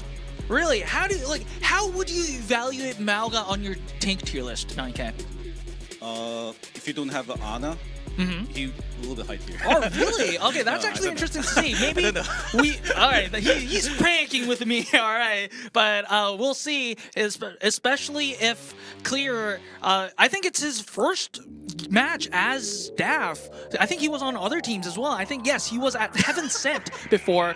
And Fade Altair, Shake It, Sylvester, Scanus on the damage roll, Karen on the tank, MSCG, and maybe on the support. Daichi on the bench, always ready to support his teammates as support. Why'd you laugh, Nike? What made you laugh? Because I was expecting a damage player, the same player on there, but he was not even existed there. I was thinking, where is it come from? Okay, so that was a cute hiccup. Yeah. But your starting 5 will be Shake It, Sylvester, Kyron, MSCG, and maybe. So if you look at the most preferred heroes, a lot of dive heroes, but the tank is the Hamacha, so maybe not necessarily a dive composition. You only see Genji and Tracer, and you assuming this is time. Other 3 is not that hero. They're all the way at the back, and they're looking at their DPS. Okay, they're going all the way deep. Maybe the Zenyatta to give that Orb of Harmony. Possible, yeah. But we'll see the maps here. Remember, this is a map veto system rather than the loser select, so it works on map 1 as well. It's going to be Lijiang Tower. FDA, so it's Pally Altair made that pick. So Lijiang Tower, they banned Nepal, and DAF banned Ilios. So what does this mean in the grand scheme of things? So Dove banned the Elios, meaning they're not preferred to like do more like a ping pong comp. Normally we can say ping pong comp or dive comp because that map is like good for that. And that Lijiang Tower, they're probably happy with the play more rush comp. So because normally if you're banned like Elios, meaning they're literally prefer to play more aggressive comp. All right, so it's going to be Lijiang Tower on our first map. This is our second Lijiang Tower already to in the Pacific region. And looking at Japan here, we've been seeing a lot of Lijiang and Samoa. So is there a reason why teams may be preferring Lijiang or Samoa? Very simple reason. This map made by 7 years ago. Okay, so they have. Well, I mean, Natsuo Samoa was made like what, 7 months ago? This is, like that's not the same logic there. Yeah, that is the reason I want to suggestion sometime I want to see the map change. Okay, so we want to see a little bit more diversity of maps, but here we have Lijiang Tower. These players have been practicing Lijiang Tower for years and years and years, so maybe that's like why they wanted, maybe the, I guess, comfort was put into play when they were choosing their maps. Looking at the hovers of DAF, both DAF and Fade Altair here, we're looking at a Junker Queen, possible Junker Queen composition on the side of DAF, and Fade Altair, surprisingly, also have a Junker Queen composition. We might see a mirror here. Yeah, this mirror is very interesting because you have a Kiriko and you have, not even Kiriko, you have a Genji Tracer different. So I want to give more bat for the, actually Kiriko. So I want to give more credit for the Tracer team, but Tracer is not, can possible beat the enemy Genji. So interesting point, you need to see the Genji and Tracer point. So, in order for Fade Altair to win, does the Genji has to man-mark the Tracer so that the Tracer can't do a lot of damage? It's not easy to do man-mark, but you also can pressure out of the Tracer value. Okay, so if that's a one-in-one trade, then that's going to be advantageous for Fade Altair, and it looks like we're having a trade of kills here, but Dav is the one to make first cap on the point, so they will be having positional advantage here. And look at High Vision already there. He has been famous for his accurate hit scan plays, and ooh, okay, I was about to say that he was at 100 energy, but it does seem like he didn't have any headshots connected. Already, maybe with the Kitsune Rush, Pally falls. That is a fast Kiriko ulti. I mean, I didn't expect like a Devil 11 Kiriko ulti, and that is huge opening for the fight, but they still don't have a point. That is huge thing. Exactly. So Dav still holds on to the point. That means more progress. The longer this fight goes, the better for Dav. And yes, they do lose Lumi in the process. However, trades are getting killed. Kills are getting traded all around, but High Vision with that overclock makes sure that Dav is winning this fight, and with the position, with the fact that Dav was already on the point, it is now 50%, and Fade Altair used a lot of ultimates in the process, and they didn't win, so maybe it's going to be up to the DPS, two DPS players on the side of Fade Altair to make the flip happen. Yeah, one of the big reasons why Tracer is a permanently like a play, because he's the best hero for the can control the point percentage. So that is the reason even they push hard, they still can hold the point. But if you can hold the point, that means that is a huge shot. But yeah, they have to win this fight with the very cheap ultimate, but they're only using Genji and Soldier ulti, so it's not already cheap winning. So, but still, Lijiang Tower, the Guardian is one of the best map for making the snowball. For the even you have the 99%, so they have still the chance, and they don't have a lot of ulti. Only have a Lucio beat. That is not easy to using the fight. So this Kiriko ulti, the Junker King ulti is really important. But this is always I always say that Tracer point is a OP. All right, like you said, 9K, Tracer is trying to divide attention of Fade Altair here, and like you said, this fight is going to be very important, but MSCG falls first. No, Dav actually, Lumi also falls as well. Clear is antied and very, very low, but still managed to live, so maybe they have a second chance. This is a 5v5 fight, and Pally with that Kitsune Rush maybe flushing out Fade Altair, and maybe a carrot falls, and we have 9K with a heart attack as Dav wins this fight, and maybe this is going to be the end of Garden here, because remember, Dav has a lot of progress on the point. It's 96%. Fade Altair has to touch. This is classically happen I think Fate Archer doing really nice plan and everything, but after they have killed the Junkerkin and no, not Junkerkin. I can't remember who was it, but they already forced out their Lucio bit. After that, they're still holding kind of near angle by enemy, but when you once you have a already forced out like a advantage, you need to like literally need to go far as much possible than actually not holding the choke. Because if you're holding the choke, enemy easily can target it. Because this is like a RPG turn system. They can just bring back like their strong turn. So don't give a chance to them to do that. Yeah, so really well mentioned by 9K here that Overwatch is very, very special, and that remember because of the concept of ultimates and cooldowns, we have it's almost like a turn system. Because if you use an aggression and if you don't profit from it, and then the enemy will be having that turn to make their own side of aggression. So good points made by 9K. We are going into control center, and already the neutral fight is maybe I think on Dav's kind of favor because they are flushing out Fate Altair, but Lumi falls, but Sylvester is also traded out. Low health bars all around for Fate Altair. So it looks like once again Daf will be able to take the first cap of control center. Yeah, so both team not using the Echo is very interesting point, but whatever the point. I want to talk about the Moria and Kiriko because Moria is definitely the one of the best hero to win the first fight because it's almost impossible to losing the fight. But the reason about a lot of team using the Kiriko is two reasons. One, Kiriko ulti is a way better ulti than like a Moria ulti. Second, he can counter Junkerkin ulti for the what is it, nade or like a purple? We normally call purple as a player, but yeah. So that is like a reason about that. So let's see about the Kiriko can make a value. All right. So it looks like it will be a second neutral fight.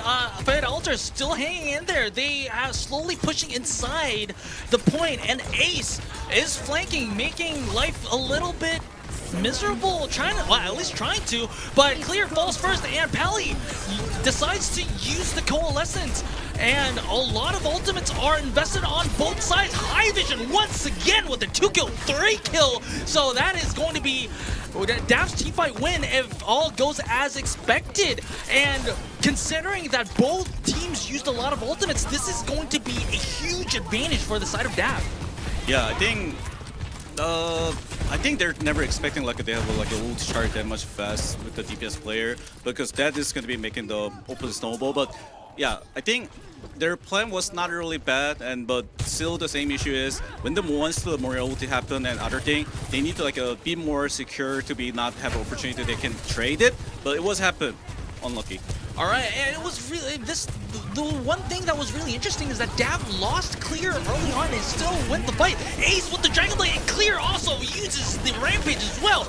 Are there any defensive measures for Fate Altair to counter? Oh, Sylvester, he was taking out the blade! Oh, that is insult to injury. And it looks like it is going to be a 2-0 win on Legion Tower. Well, we call it Legion on Tower, but right now, at least on this morning, it's Daft Tower 2-0.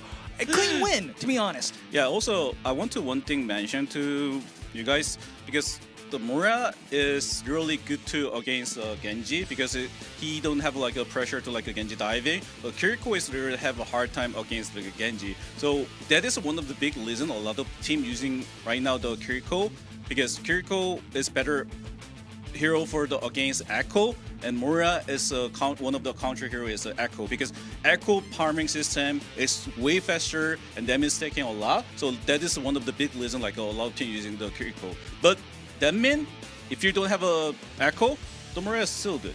All right, so I guess a lot of factors are considered on the side of Daf because remember, we haven't seen a lot of the Moira. Maybe we saw a little bit on Esperanza on the last match, but we don't see a lot of Moira because it's conditional. Yeah. But it looks like Daf understands what those conditions are, and wow. I mean, yes, there were moments where we thought that Fate Altair actually had a chance, especially on the fights where both teams were using a lot of ultimates, but in the end, it was the concentration and good target acquisition and good target focus on the side of Daf, so that won them the crucial fights and then just snowballed from there.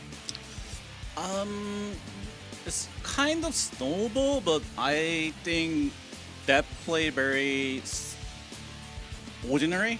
But I think much more I want to say the Fade Archer need to be a bit more better, because they have a lot of chance they can win the fight, but they still hesitate to holding the space, and their listeners never could be come back, and that making them hard time to be like do the winning the fight. All right, so now we understand that Fade Altair has also some homework to do, and they have to do it fast, because remember, usually homework is like, I don't know, maybe like whenever teachers give homework, it's like, hey, you need to do this by tomorrow. But remember, this is a ongoing match. The coaches are giving the players homework, and then you have to do it in 5 minutes. Do you know? A lot of my players have a PTSD about that word. Oh, really? Wait. I need to talk about this a little bit. So, Nike, do you give homework to your players? Yeah, a lot. But oh, really? Because when I try to using that word as a homework, they're like a body automatically don't want to do. All right, let me go after today. Let me go reach out to the San Francisco Shock players and let me talk about 9K and his homework. But in the meanwhile, DAF is looking for some changes in their roster. Dank is coming out in the place of Clear. I don't think this is something. I think this is just like a pure tactical decision rather than like, hey, you did well, you didn't do well, because they won. They won the first match, and Clear, I think, did pretty well. I think he did what he needed to do as Junker Queen in the first map in Lijiang. I think this is a more tactical decision. Let's see what Clear. Clear has been around for a while. He has a more, I guess, off-tank hero pool, Diva, Malga, Junker Queen, and depending on the map, maybe we're gonna see a totally different composition here. I was like a bit confusing about you mentioned about the Junker King and Malka was off tanker. So I was. Oh, sorry. Well, I was thinking about it because a lot of that is true because a lot of off tanker player play Junker King most of the time because they have a much more better aim classically, and also there's kind of true, but because a lot of Junker King is similar with the Zarya, but they come from the Zarya player, so a lot of off-tanker actually play that hero. All right, so I don't have to get fired. Yeah. Okay, that's a relief. But we are going to Hollywood. We also saw the map vetoes coming on, but this time it's Hollywood. Remember, I remember something interesting that 9K has talked about Hollywood before. Remember, if you have, I want to kind of go with the talk about Echo and Hollywood. So remember, if you said that if you have a good Echo, you want to play the Blizzard world rather than Hollywood. So if you want to play Hollywood, what kind of composition would you need to be good at if you want to win in Hollywood? Tracer and Genji. Okay. DPS. Because this map design is really hard to say a lot of things in the one time. But the second point, a lot of teams struggle. But the one thing better than before is that they changed the elevator speed. Before it was elevator speed was like a literally slow, was one of the worst map. But after they changed it, I think it's actually better than before. Alrighty, so it was actually okay. So this is the first time 9K is actually commenting. Well, not commenting, but complimenting the devs. No, I'm sorry. Okay. I love you, devs. One thing I can say, devs probably probably realize my name a lot because I email to them a lot. Oh, okay. So you're on their blacklist. Yeah. Okay. No, but I mean, remember, I was at New York too. I sent some of these emails too, so probably I'm on that list right kind of below you. But enough joking. We're already going into the map. Fade Altair is going to start with the attack, and we have the Shimada brothers. Starting maybe the... Okay, so just for a second. This is a very interesting choice because the DAF already see they're using like a Junker King comp, but still they want to try the Monkey comp. This is almost impossible you can win as a series, but let's see. I think DAF is going to kind of regret that choice because there's a lot of, I guess, the entire Fade Altair comp is kind of good against Winston, no? Sorry? It's okay. Well, I mean, I thought Dank is definitely going to, regret picking Monkey because of the Jungle Queen. Just basically. Yeah. I mean, this is kind of like a... Well, I can't remember the word. You're too... What is it? Arrogant? I think arrogant is the right word to using. But they're still winning. Maybe they have to. It's fine. Okay. What happened? I was missing the time. Well, I mean, okay, I'll explain you what happened. This is a play-by-play kind of explaining to a color caster what happened, and they shot some shots. heads kind of clicked, and people died, and they won the fight. Expert analysis. Yeah, perfect. Okay. Perfect. So I still don't understand how they win, but yeah. But I think like Sombra is not good as before, but some teams still try to using the Sombra because easy to dive, the tempo dive, and also like easy to like hack dive it, but it's hard to farm the ultimate as before. So there was a reason like a lot of team not using the Sombra, but they still making the battle without the EMP farming. There's a good signal for them. All right, so remember, the latest patch also involved a lot of the ult charges, so it's actually even harder for a lot of the heroes to charge the ultimates, and especially like an expensive ultimate like the EMP. And so good mention on those changes, but it looks like it's not going to be a problem for Dav because Dav, High Vision is using, well, usually, remember, previously the Sombra was kind of like a flanker, but right now it's just kind of like a double second tracer right now. Yeah, I think it's a... Yeah, but EMP is... Wow. Sylvester? Yeah, I'm losing the word for the how can I say, but this is really rarely you can win that fight. But I think one of the big reasons is probably you have a Genji, because Genji don't have a target. Lucio is not easy, Kiriko is not easy. Tracer is the best target. Monkey, you never can beat the monkey. Yeah, but good luck. Yeah. Good luck with that. Yeah, Sombra, you never can find it. So only the target is probably Tracer, and there's a probably not good idea to using like a Tracer. But if the once Junkerkin try to bully enemy monkey, there's a good time for the Genji can do something. All right. Well, the EMP did not find a lot of value, but still, Pally is covering up with that. So I think Dav is going to win a lot. I have no idea. I'll be very honest here. I have no idea what's going on in this game, but well, people are shooting, people are dying, and the game's still going on. So I guess that's that. But Dav still has the Primal Rage online. Fade Alter, on the other hand, is using a lot of ultimates and a lot of resources, but not finding a lot of value. Even with the EMP from High Vision not finding a lot of value, Fade Alter is also kind of matching that in like undervalued ultimates right now. Yeah, because normally Junkerkin, Tracer have a much more free time because you have a much more like a high skill and something mobility, but this is like a really awkward to be see like an enemy Tracer doing something more than like a your Tracer. All right, there's that desperation ball for the touch. Both DPS is down on the side of Fade Alter. I think this is just going to be a matter of time before Dav is going to full hold Fade Alter.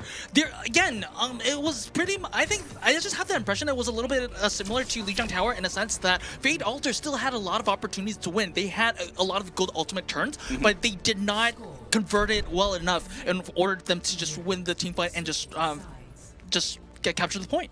Yeah, so I don't want to be mean to like some team, but once you full hold the first point, the 2 minute, you don't grab your chance of winning.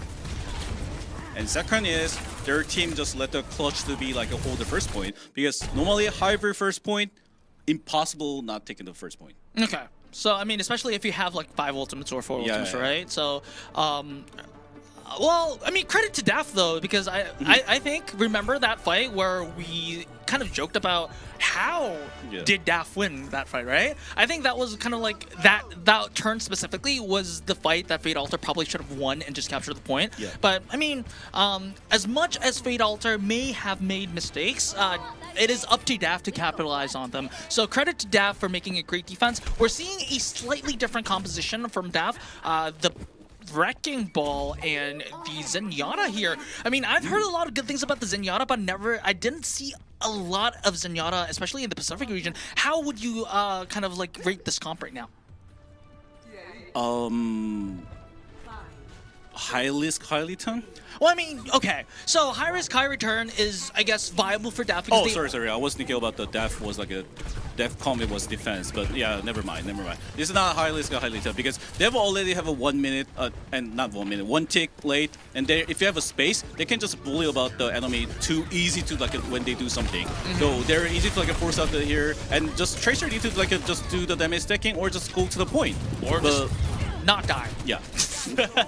But all right, first round of defense, Shake It and Fate Altair, they were doing their jobs very well, and Def does have to regroup for a second round. But like, to be honest, Def shouldn't be too worried about that because they have 3 minutes and 3.5 minutes on the timing. Like you said, 9K, this Hollywood, especially first point, is a map where once you have all 4 or 5 ultimates, it should be relatively easy to capture. Yeah, that is true point. And because easy to like squeeze it enemy like that, and easy to joining out them enemy. And once you're not do the mistake, you normally win the fight. Well, this is kind of like surprising for me because Fate Altair is actually making the defense work. High vision on the Soldier 76. Ace is on the point, making a lot of progress, while the rest of the defensive side of Fate Altair is on the high ground. So maybe taking out this maybe map for the side of DAF. It is?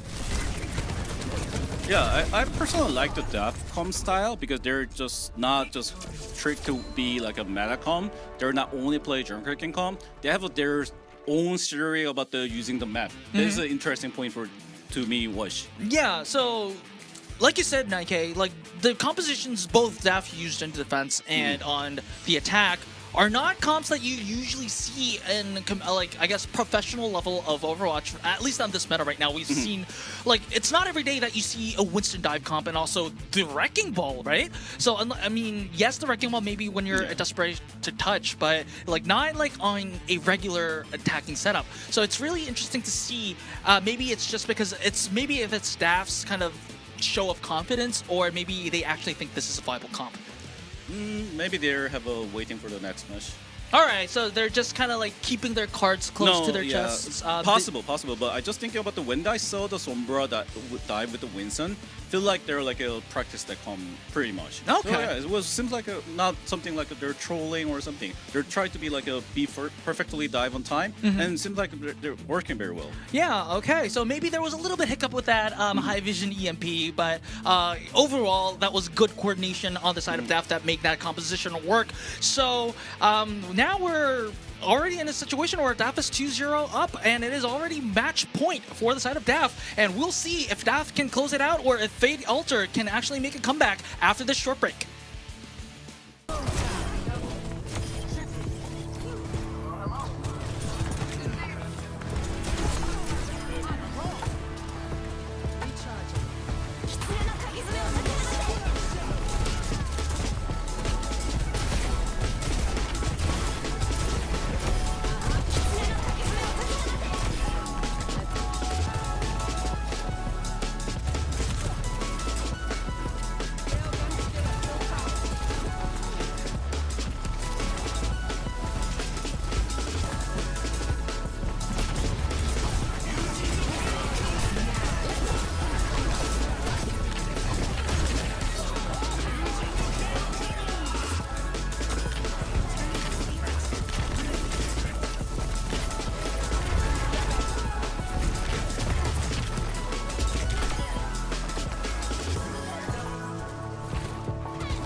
Welcome back to the Overwatch Champions Series Pacific region. We are currently on match point on the second match today with DAF versus Fate Altair.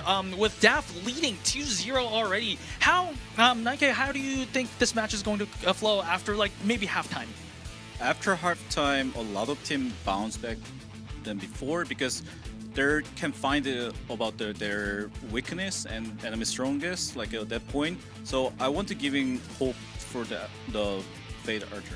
Yeah, and also remember 9K also roots for the underdogs, so maybe there's a little bit of bias there, but I mean there's no fault in that. And also Chad, I think you might also want to root for Fate Altair here because the longer the stream goes, the longer the better chances you get for the drops, which is also a big factor of why everyone is here. No, what am I saying? Everyone is here for the games, but no matter. It's the next map is going to be Push. So we're gonna be playing New Queen Street for the first time in Pacific here, and DAF banned Call Sale out, and it's going to be New Queen Street. No, wait, it is not the first time we're going New Queen Street, but yes, it is New Queen Street. Yeah, so New Queen Street is almost same level design as Esperanza, but a lot of reason like why not team not play the New Queen Street anymore, because once you push the capture by the point, after that the defense team like a disadvantaged team is hard to like bounce back onto the point. So that was one of the big reason about the lot of team not play the New Queen Street. And also first fight is you hard to make in the strategy. So if you see though about the lot of like a strong team match, the first fight is kind of 50-50. So if you personally like to play about the more strong team style, or if you're a strong team, you normally choose Esperanza. Okay, but considering that DAF definitely feels confident about their chances of winning, maybe they will take that New Queen Street, because they picked, DAF was the one that picked New Queen Street. Maybe they're confident enough to push all the way through the first point and kind of keep that snowball alive. Maybe that will be so, and we'll see how it goes. But we have a substitution that was on the graphics here. We have Dank going out, and we have Clear coming back. So maybe we're seeing a little bit more of that Junker Queen, maybe? Yeah, more like I don't know how can I say, but more than 60% Junker Queen is going to be easy to do running, and I never see they using like a Doom Piece, like a dive hero comp. So both pretty love to using like a aggressive, like a mirror comp, but last time they using the bow for the pressure at the point. So this is like one of the good bow map. A lot of people used to be like using like a bow with the Lucio Gen or something like that. So I want to see like maybe Lucio comp with the Gen. All right, then what would be the DPS composition for that composition? Maybe like the this can be almost anything, like a Sombra Tracer, maybe Genji Tracer, or Sojourn Tracer also can be working, because and a lot of teams can be like using like a soldier at tier, so possible to anything. Yeah, but classically, yeah, this is like a classic opening with each other and the mirror comp, and also Tracer condition is the biggest opening fight important thing, because if you're one team win the Tracer fight, the fight is almost like you won the fight. All right, so definitely we will have to look at that Tracer duel, but High Vision opens up with the headshot on maybe, and maybe the Tracer duel, it doesn't matter anymore because it's not a fair fight on the side of DAF, and DAF, like 30 seconds into the map, they already won that first team fight and is pushing the cart without any resistance from the side of Fate Altair. Yeah, that was like a really impressive for me, because he take the position be like a really good energy farming, and just he clean shot about at the time. So that was like a big heart, like I don't know how can I say it like a way, but he is like a really huge like a way to be played.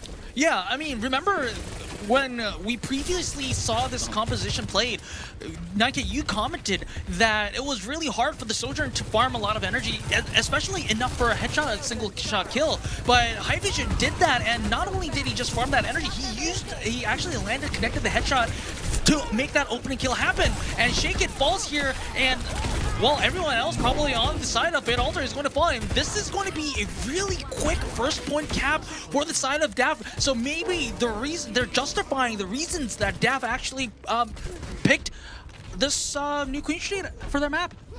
I can see the point about that because I think they're like probably easy to expecting about the where they're opening and the fight, and they're probably like love to play like his scan. Yeah, his scan is good at the Yukin straight, so that is a huge reason for they probably want to give him more like a hype for their major his scan player.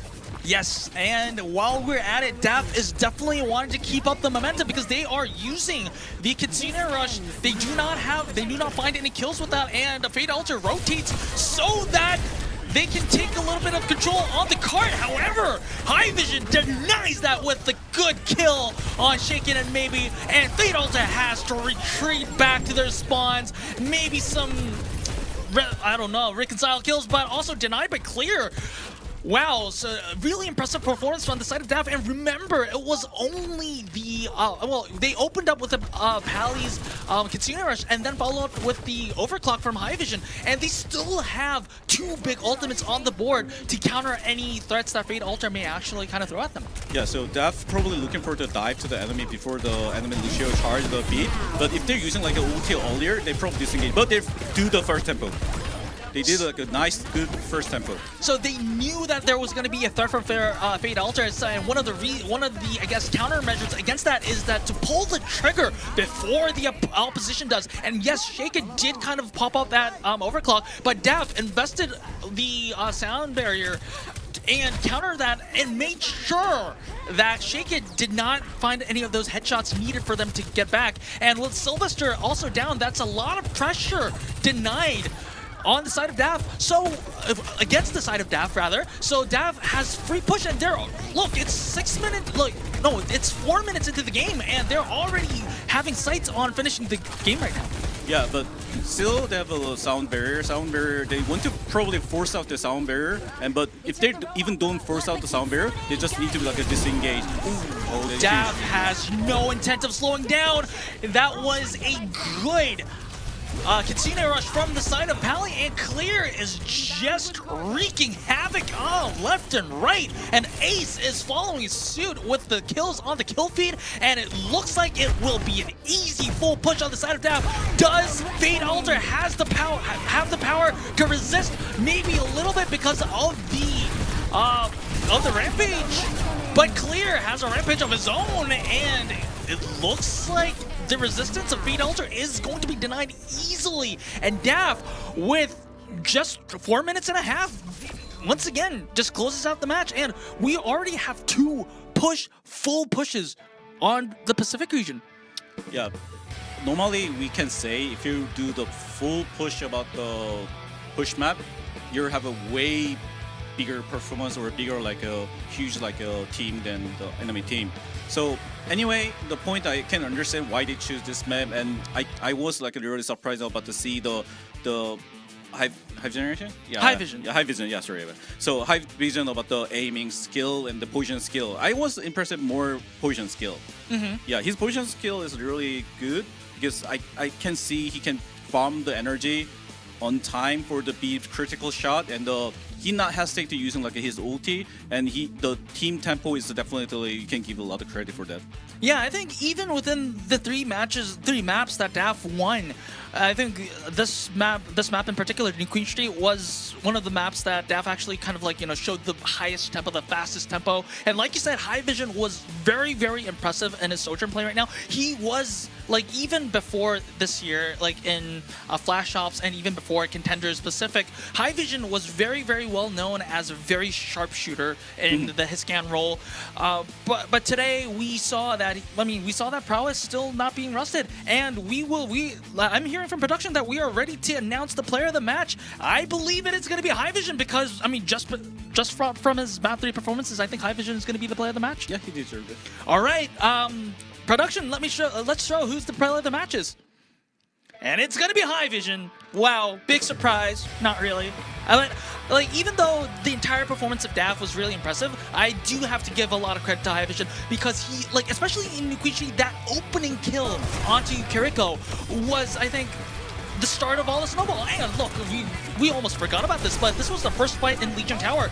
And yes, this was a really prolonged fight where a lot of ultimates were used on both sides, but in the end it was High Vision who closed it out, and in the end, like as a result, even though Fate Altair had to use their own share of ultimates, it was High Vision that kind of ended the fight and made Fate Altair in an ultimate deficiency. Yeah, I agree with that. And also, I really love to see the Sojourner because she's really fun to watching, and the ultimate also like one really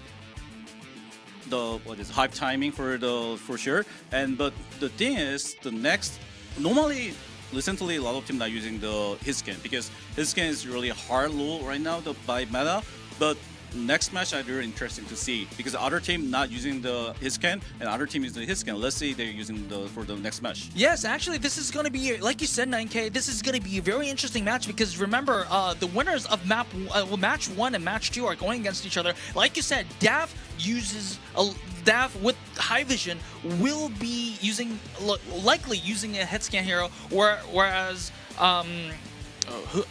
excuse me, it was RTFM, excuse me. Yes, the name kind of slipped me. So it is going to be an interesting matchup between these two teams who have won, both of them 3-0. So it's going to be interesting who is going to be the stronger team in this side of the bracket because remember, Pacific is not a round robin, it is a tournament format. So of course you do have the losers bracket, but then like if you lose, it's still you're in a really bad spot.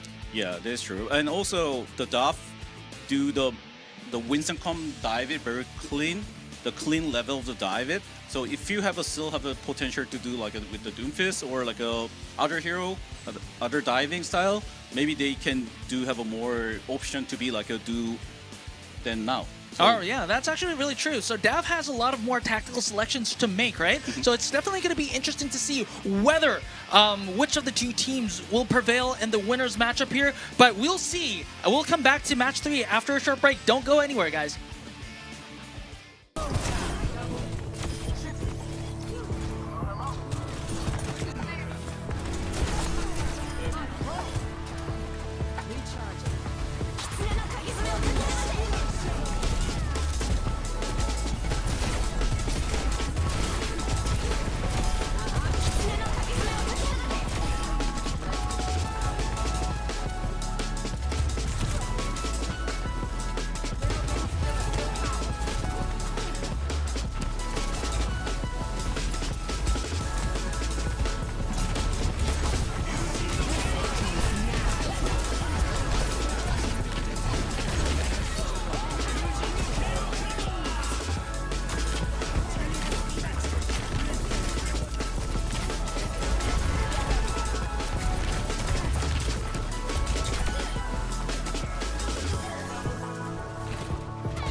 Welcome back to the Overwatch Champions Series Pacific. We are currently ahead of the final match of the evening on the first day of the region.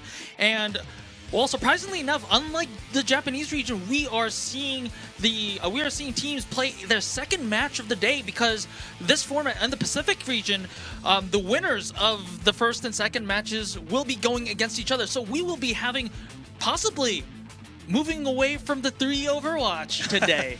Yeah, I think I have a lot of experience about the one day do the multiple match, and I personally feel like that is better than like a next day match, because you still have a steaming yourself, and you still have a good concentration, and you still have a lot of a knowledge about the game, and and the meaning about the your be there is you're not lose the game, right? So that meaning you have a good energy to jump into the match. Yeah, both teams have the momentum going on, and they have the confidence flowing into themselves. So it is definitely going to be a clash of both confidence and, I guess, mechanical prowess. So it's going to be a very interesting match against the teams that deserve to be here on the third match here today. And this is the bracket here. As you can see, this is not going to be a round robin, but rather a double elimination format. So Personate Gang and Fade Altair are down in the lower bracket, whereas today our final match of the evening is going to be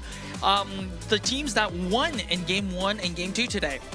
Yeah, so as I say already the match before, but each other team has a totally different color, and I'm not sure that is their actual color, or do they gonna be prefer the match for the different style because against the enemy.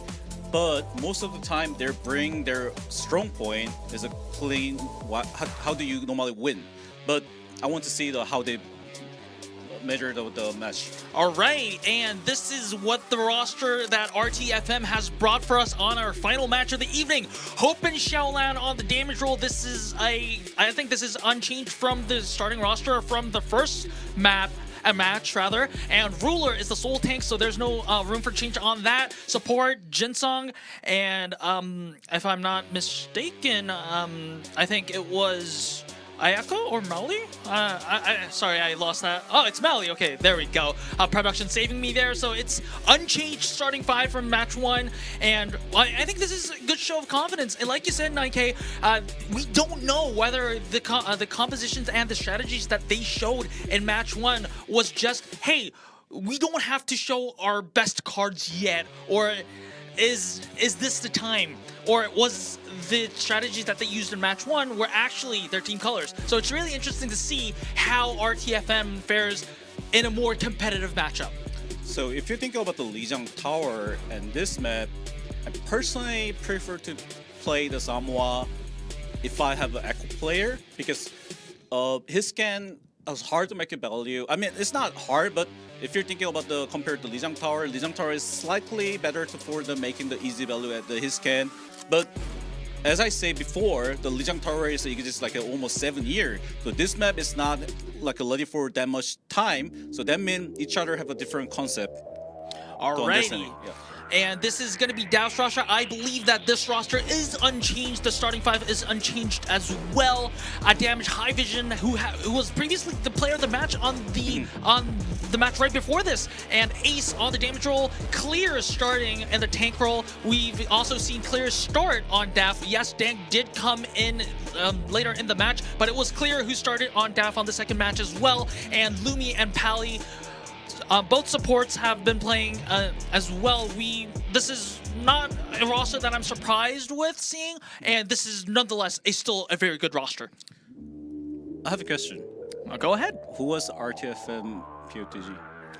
I believe it was Hope, if I'm not mistaken. So both DPS players on both sides have taken the player of the match, and it's also going to be an interesting matchup to see whether both DPSs who have been playing well against their opponents in the first matches and second match respectively go against each other, because to be honest, it was a clear stomp on both of the teams. So they won, and both teams won by a big margin against their opponents. It's definitely going to be interesting to see how they would fare against a stronger opponent. We have the map vetoes here. RFM banned Lijiang Tower and DAF banned Ilios, and RFM picked Samoa. So maybe this is a show of confidence that, hey, we've seen DAF play and we noticed that they don't play the Echo, so maybe they want to play the Echo in this map here. I guess so, because this is one of the reasons RFM probably choose Samoa, because Samoas have a much more high, like a lucky for the using the Echo, and also a lot of corner Echo can play. So definitely Echo can make more value than like the Lijiang Tower. The Lijiang Tower is you still have like a lot of high ground, but it's not meaning Echo can easily do the damage stacking during the fight. But this map is one of the best map for that. I feel like Echo is going to be strong for play. Alrighty, and that is going to be, I guess, we'll see. We'll definitely see whether RTFM will be electing to go with that Echo, because remember, 9K usually is always right. I don't know. No, you are. Your career proves it, all right? But enough of that banter. We're going to Samoa. This is really exciting because, remember, both teams won 3-0, and there's a lot at stake on this match, because whoever loses this, despite winning their first match earlier today, they go to the lower bracket. That's not like, especially on the first day of the tournament, that's not where you want to go. But I have a lot of experience. I go to loser bracket and come back, bounce back with the strong to the top. So I don't mind to go to loser bracket if I play against like a strong opponent. Yeah, because you still can figure out, and you can bringing back up with the strong point. All right, but still, it still means that there are lots at stake in this match here against two very strong teams. DAF, who has been dominating the entire region for a very long time, and RTFM, who is relatively new in this region, in this tournament, with two, I guess, familiar faces, and Ruler and Jinsung for us, because they're both Korean and they have been playing in Korean contenders, but they look very strong, and it looks like if there is a single team that can challenge DAF and push them to the limit, it will be this team. And if you look at the compositions here, it looks like, yes, the RTFM brought in the Echo to justify them playing Samoa. Yeah, so if you have a his scan tracer, have a much more pressure than the Echo tracer, because his scan have a much more hard time to do the damage during the fight. So your Echo Tracer team need to be like do a lot of damage for the forcing their skill and forcing out the space, and that is making the snowball for the force out to the fight. So what you're saying is that Echo and Tracer needs to make space for the Junker Queen and the rest of the team to, I guess, capitalize, but High Vision is denying that by taking out Shellan, and Ace wins that Tracer duel, so that means DAF is going to win the entire team fight for the first round and definitely going to cap the first point, which is, I guess, a big advantage. And if you look at the ult charges here already, Ace is approaching his pulse bomb, so maybe that's going to make a variable out of RTFM, which will make their life a lot harder. Yeah, so I already mentioned before, but if you don't have a Echo play against you can always play the Genji, and Genji Tracer is classically can dive to the enemy his scan. But let's see about our POTM player can not die from the dive. All right, High Vision is a very skilled player from what we've seen in match 2. Clear, taking out Ruler. So a lot of pressure already applied to the side of RTM. High Vision is traded out, but Hope also... Okay, Lumi also takes out Xiaolan as well, so it looks like DAF is going to retain their control on the point, and it is approaching 40% on the control point. This is now going to be in the mid-game where both of the sides are going to use ultimates to win the fight. Yeah, I think the sound barrier is not charged yet for the RTFM, so this meaning probably they're going to do the strong aggression with the Soldier ulti, so it's a hard time for them. They need to be really secure before the diving, because you need to secure about that. But they're doing the first tempo. Yes, DAF knows this, and they are definitely going to pull the trigger first with the Kitsune Rush. No kills just yet, and RTFM answers with the Kitsune Rush of their own. Remember, Ruler is almost onto that rampage, so they want to buy time, and DAF does not want to give them time because they are using they're using ultimates left and right. That High Vision overclock did not lead into any kills, so this is going to be a bloodbath for both sides. Shades kills traded left and right. We do not have a clear winner yet, but Ace takes down Mallory, but Xiaolan also takes down Pally as well. Xiaolan with that Dragon Blade wants to find failure, and he does! does! So finally, RTFM finally registers some ground here and will be able to take the point. However, it is already overtime, so one more loss for RTFM means that they are going to lose this round. Are you sure? So because of the one of the reason, like if you have a hit scan, the lead take is much more harder than like you have a dive hero or like the mobility hero. But as you guys see, he's a good hit scan, so he can make him do the good location. All right, both of these teams have used a lot of their ultimates, so this is going to be mostly a neutral fight, but Clear takes down Ruler, so this is not going to be so neutral for RTFM.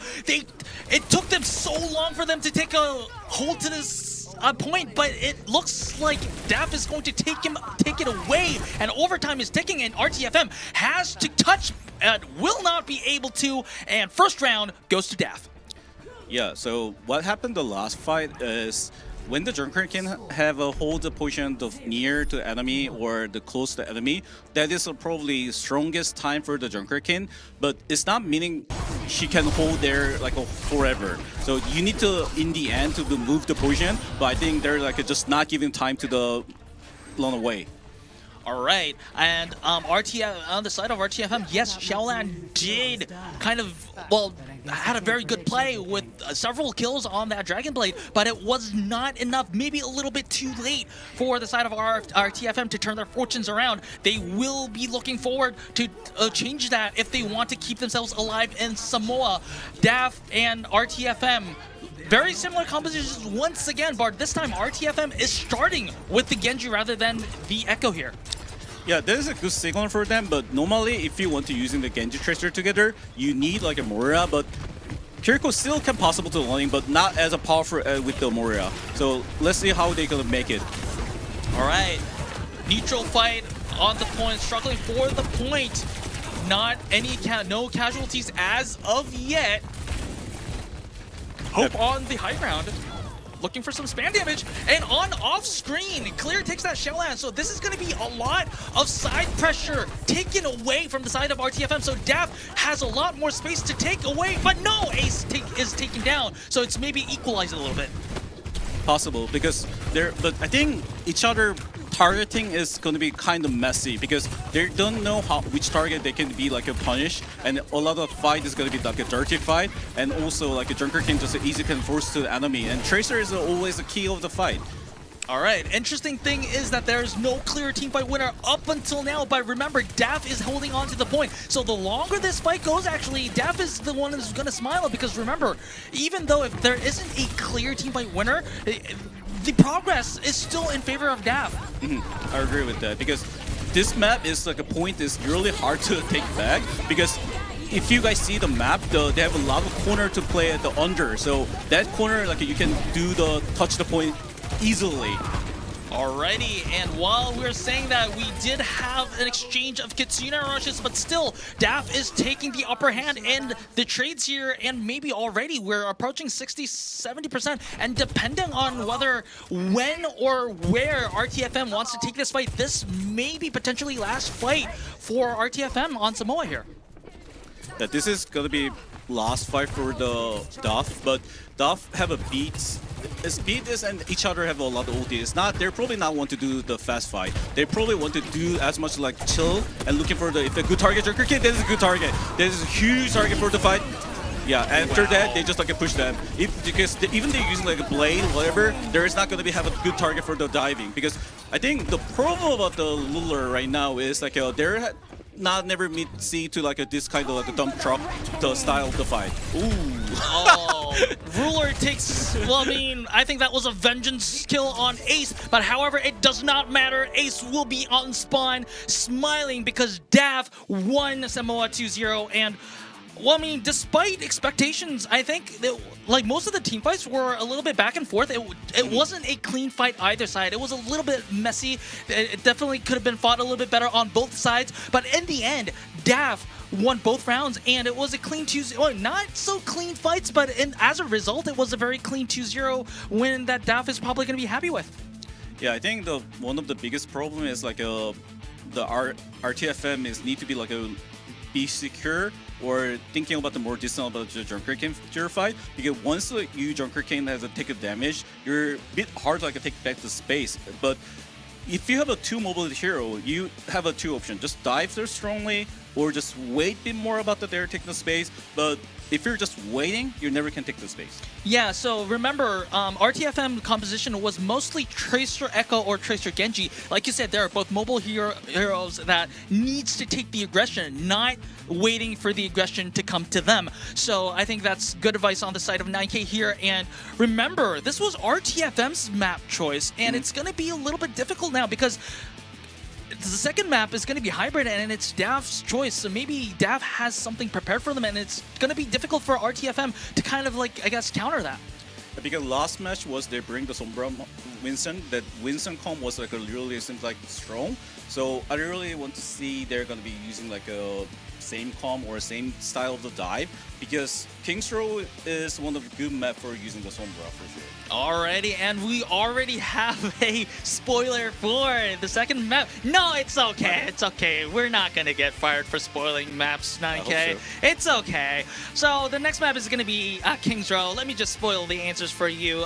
Of course, the graphic is going to be up shortly, but Dav vetoed out Midtown and RTFM vetoed out Hollywood, and Dav selected King's Row. So I think RTFM definitely saw the previous match that Dav played, because Dav looked really strong in Hollywood with that Winston dive composition.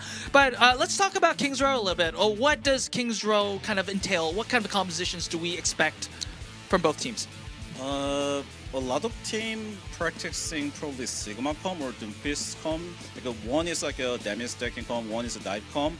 But each other seems like they're gonna be using like a Junker King comp. So once I want to giving advice for RTFM, if you want to beat the enemy, have a hit scan or whatever, I later to choose like a Moria instead of the Kiriko.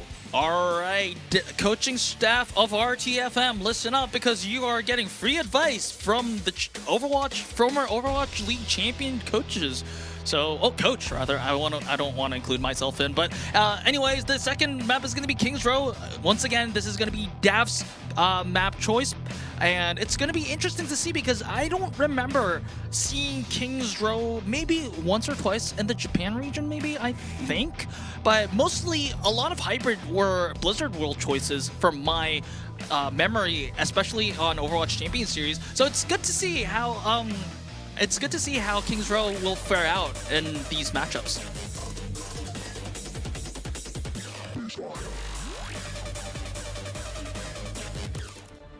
Alrighty, we are in King's Row, and it looks like, well, I mean, we're just looking at the hovers right now, so we don't exactly know what the composition is going to be, but RTFM, they're already at a spawn, so that RTFM's composition is final. And we're, once again, seeing the Echo here. How does the Echo fare in King's Row, 9K? It's literally hard to explain everything in just a very short time, but a lot of team using the Echo for the defense is not the meaning Echo is good. They just don't want to play against Genji or his scan team. But even you have a his scan, it's not meaning you're danger for the dive to the enemy hit scan. So this is literally huge job for your Echo not die from the hit scan and try to make the space for the together when you want to see time have time. Alright, we are seeing a Widowmaker here, but I don't think it's going to be for long. And yes, Ace is going back to the Tracer. However, with High Vision, remember, even in Samoa here, High Vision did have history of shooting down Xiaolan's Echo. So Xiaolan has to be very careful about has to be aware of High Vision's energy levels and make sure he doesn't fall. But as I said, High Vision actually takes down Xiaolan. So this is going to be a good opening for Dav, maybe even to pressure RTFM out of the point. Oh, never mind, because Ace was trying to kind of buy space a little bit. Wait, but Dav, never mind again. So let me just kind of recap that. It was High Vision taking down Xiaolan, so they had positional advantage, but it was never mind because Ace was taken down. But again, never mind because the entire team of Dav just wiped out RTFM, and that was a quick point A cap. Yeah, because I think the King's Row first point is probably design-wise is the first fight is the most important, because once the defense team don't have like ultimate, you always can be countered by enemy like just like an easy fight. So in that time, it's most important fight, and you're still losing your echo, and fight is going to be snowball. There's your end of the world almost. Yeah, speaking of snowballs, DAF is approaching a lot of ultimates. And we remember that DAF is a team that does not leave momentum when they have the opportunity to. So it looks like, yes, High Vision, as soon as he gets the overclock online, uses it and threatens RTFM in uncomfortable positions, and also takes Hope out in the process. Oh, what does he do? Well, okay. Well, I guess he was celebrating maybe, but he does have something to celebrate because the rest of the team was wiping out RTFM, and they just are passing the hard corners. Usually, when on the second point of King's Row, these are the corners that the defending team usually wants to defend with, but they're just free passing through all the corners here. Yeah, because I think right now the RTFM is at a struggle time of the Junker King stacking, because what you guys can realize about the Lular right now have a lot of hard time. It's not meaning only like a Lular doing the wrong play. There is also the meaning is like they're like just pressure of the Junker King a lot, and you need to like cover to make them not gonna be die, but hard to find the next to the Junker King. Alright, a lot of ultimates used, so this means that the winner of this fight is going to take a lot. What a big rampage by Clear! So a lot of people are anti and they're taking down. Hope also falls. I don't think RTFM has enough energy, or rather enough bodies to contest the point, and it is second point capped already for DAF, and it is a 5-minute time bank. Yes, King's Row is traditionally a very hard map to full cap. However, with 5 minutes and the fact that RTFM also used all their ultimates in the defensive process, DAF actually may be able to actually full cap with a sizable time bank. Yeah, I think how much time is the best time banking? I need to check, but in OWCS, I'm not really sure, to be honest, because like King's Rows, we haven't seen terribly a lot of King's Rows. Yeah, that's true. Yeah. So I think King's Row, the third point, is well-made, designed by defense team. So even you're giving like a 5 minute for them, you still can possible to win the fight. Okay, that's, I mean, from experience too. You know, I don't want to diss my old team, but formerly the New York Excelsior also kind of fumbled on a few King's Rows. No hate to my players. I love my players and coaching staff, but still, we did kind of, you know, fumble on some King's Rows. Yeah, King's Row is always like the one of the hard map for at the third point. Anyways, we are again. I think this is going to be a very important. Well, I mean. Well, Xiaolan dying in the neutral fight is not good news for RTFM, and DAF is taking advantage of that, and as soon as they have their numbers advantage, they are popping their ultimates to make sure that resistance is going to be futile, and RTFM, they are approaching that stage where they need to touch for desperation here. Yeah, I think the problem about right now the RTFM, it doesn't know the trigger of the fight, because once you lose the player or once you have an advantage, you need to do making decision to the fight, but seems like they just hesitate about the fight. They need to find the trigger to win the fight. Yep, they need the right trigger to find the right fights, but okay. Finally, RTFM is looking like they will be stabilizing a little bit, but it was a very expensive fight, 9K, as they used three ultimates, but two major cooldowns, like as in the Rampage and the Kitsune Rush. And DAF, with already having the Rampage of their own, and Looney's Sound Barrier coming up very, very soon, it looks like within 2 minutes, it is almost expected of DAF to be able to make the next team fight happen. Yeah, but Genji Blade is a huge ultimate for their hard counter, and also they probably want to not diving for the Genji Blade, so they're probably not pushing hard. They probably want to make the distance, but they're good target. They're chasing like a good target, and then once the surgeon die, they don't have a much more power for making the win the fight, but Junker King ulti can clutch the fight. Oh, Junker Queen, the Rampage hit into two, Xiaolan and Ruler, and that is going to be the end of the fight, and DAF makes the full cap happen. Yes, it was a decent play by Xiaolan, but it was not enough, and the damage was already done. Remember, it was this High Vision Sojourn did not get the sound barrier, if I'm not mistaken, but still, one kill was not going to be enough for DAF to take advantage of their ult economy, and he eventually full capped. Yes, it wasn't 5 minutes as it was, but still 2 minutes, a full cap in King's Row is pretty decent. Yeah, this is pretty decent, but I was just only want to try to mention is once this kind of fight, I can understand the play of the style. He probably want to maximize about the Genji Blade or Junker King, but the key of the fight. Why do I try to mention was Genji Blade was gonna be like a high value? Because once you have a sound barrier, you doesn't need to be too much to worry about the Junker King ultimate. Like that is not gonna be catch the kill, but he forgot his job.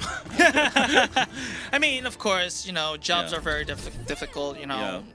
so. I'm difficult right now.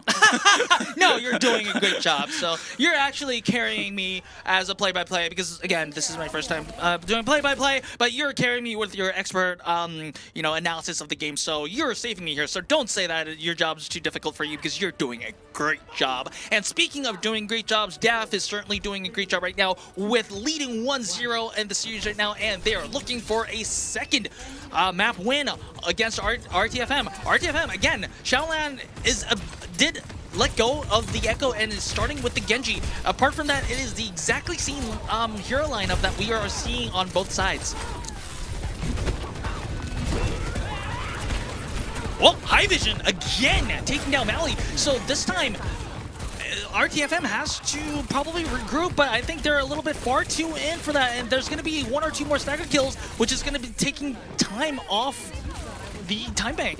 And Jinsung Ruler taking down means that they have to do a full reset, and that's going to take about like 10 to 15 seconds. So I have a very curious point about this right now, though, for the DAF. Are they making decision angle or the position by making the surgeon value, or I just automatically he just find out his value? I just really want to ask to them how they manage about their fight style. All right, so maybe, I mean, we don't have an interview. Unfortunately, we don't have an interview with the Pacific region here, but once we do get an opportunity to do that, let me just take that in my notes and kind of like ask them right on. But I guess because DAF is a team that has been together for a very long time. Of course, Clear is a new addition to this team, but the rest of the roster has been together for a very long time. I guess maybe this is a result of good coordination throughout a lot of several seasons. And if you look at the fight right now, Xiaolan is just critically low and taken down again. So, I mean, this is also a fight that did not cost DAF any ultimates apart from the pulse bomb that killed Ruler. So, this is a relatively cheap team fight win for the side of DAF. And once again, RTFM is just losing time on the time bank without any profit here. So this is my question. Today DAF was played this 2 years ago when the Joker King came out. Yes, but with a different tank. There was I think who was it? R3K. R3K was usually the Junker Queen specialist. However, this comp is not something that DAF is new for. High Vision was always good on the hit scan. He was famous for his Ashe and Sojourn plays, and this composition is something that they've been playing even in the what was it? The Holiday Showdown, the Flash Ops Holiday Showdown. Yeah, at that time was my break time, so I not literally follow up, but Of course. maybe I was wrong, making the wrong decision because I literally impressed by the DAF, like a positioning and skill base, and fight style. I really like their side, but I want to give you more credit to RTFM, not just be like waiting for the fight and just.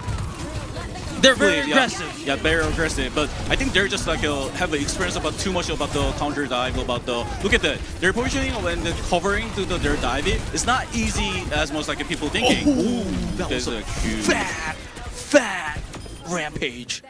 I have a nightmare from the Mr. Someone.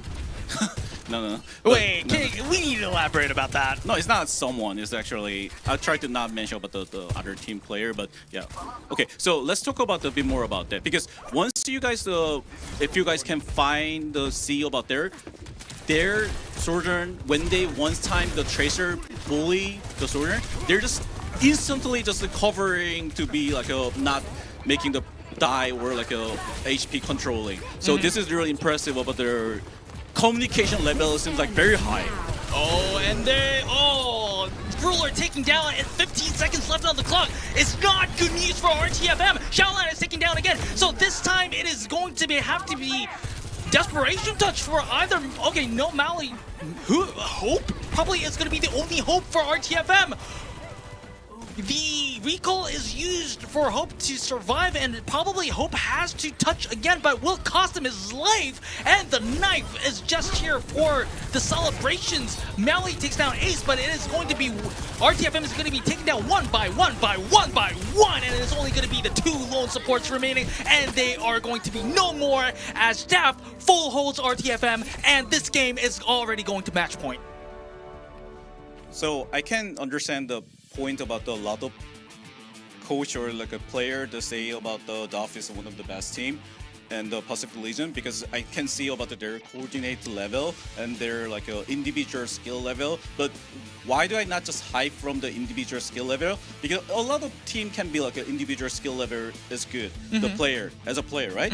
But as a team, high quality is make me more like a excited. Yeah, exciting. I like that. Thank you for that. No, of course. I'm always here Yeah. for you, Nike. So yeah, like Nike said, this is really impressive, not just because of good mechanics in an individual level, but DAF, like maybe it's because they have been together for a while, but still, it's still impressive to see that level of coordination, especially. I think this is also kind of due to DAF having experience on the bigger stages, like going against the best of the Japanese teams, going against the best of the Korean teams. Yes, they didn't get the results that they wanted in the Holiday Showdown, but that experience, like it's going to be, it must have been very, very valuable for them and gave them a lot of, I guess, lessons learned and make them a better team, because this version of DAF looks stronger than the DAF that I've been seeing before. So this is very exciting news, but let's see if DAF can close out this series after a short break. Don't go anywhere, chat.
Welcome back to the Overwatch Champions Series Pacific, and potentially this may be the last map of the day because DAF is already at match point on our last map of the series. Okay, I can definitely say I've been reading chat a little bit, and this has come to mind.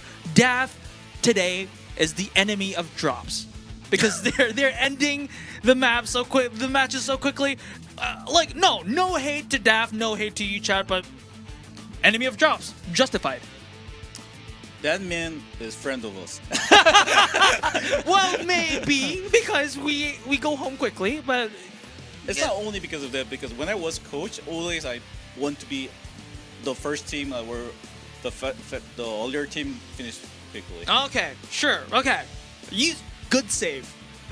Good save. Anyway, all right, we're going to the map veto system. Push with a very limited map pool. We only have 3 maps, so once they have one ban, they go straight to picks, and it is going to be Esperanza that RTFM, excuse me, will be choosing. And so, can we kind of like get some insight on the DAF ban on Coloseo and the pick on Esperanza? I think most of the team doesn't want to play the Colosseum because Colosseum definitely some team like it, but always a struggle because of the after the first fight, the gate of the fight is not you can do something specially and you can make the strategy, but that strategy is not clean. Most of the team is hard. You only can do with the snowball fight, but right now, if you have a huge like a confidence, you can choose the Colosseum to be like a real aggressive.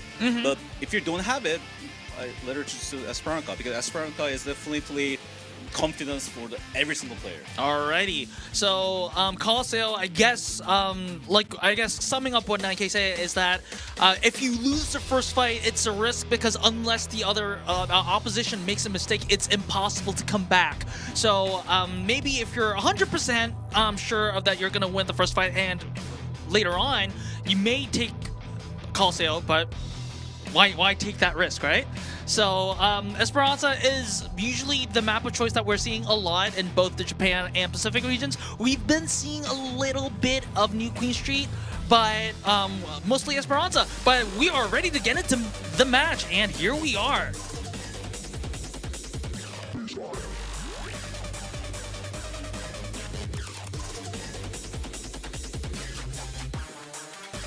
Alrighty.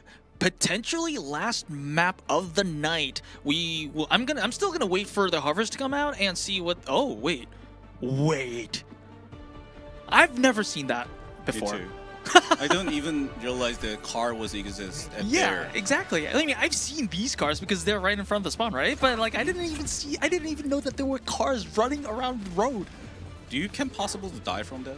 Maybe. Yeah, Let me ask the observers later on. But all right, we are seeing the hovers now, waiting for the gates to open. It looks like most of the compositions are unchanged, but Xiaolan is not going with the Echo, not going with the Genji, rather the Tracer. So this is going to be a full mirror comp. So I am assuming that the Tracer duel is going to be very important here. Yes. So the second point important is like RTFM is always struggle about the Junkerkin duel. So let's see about they're gonna manage about that, or they're gonna be avoid about that Junkerkin duel. So that is one of the thing important. Oh, they're taking so much space right now. They're like squeezing the enemy, so they have they're joining right now, and Tracer can make it so much value. They're not doing the Tracer duel even. So right now the Tracer is so free to do taking a lot of damage to the enemy. All right, Xiaolan is actually doing tons of work, like 9K says. So they're flushing out DAF from their own region, so they will be having positional advantage. And Xiaolan does a lot of work and actually makes the Tracer duel happen and won. So this is going to be further advantage for the side of RTFM. This is definitely a change of pace from what we've been seeing the entire series. RTFM winning the first fight and having first push. Now all they have to do is keep the snowball running.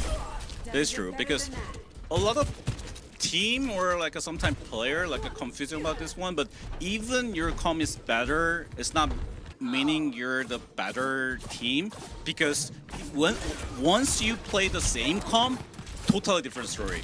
The one hero making the too much different story of each other team, but once you have a totally different same hero, it's difference rate. And they have right now the Genji, so definitely they have a much more better advantage as I know. But what do I say?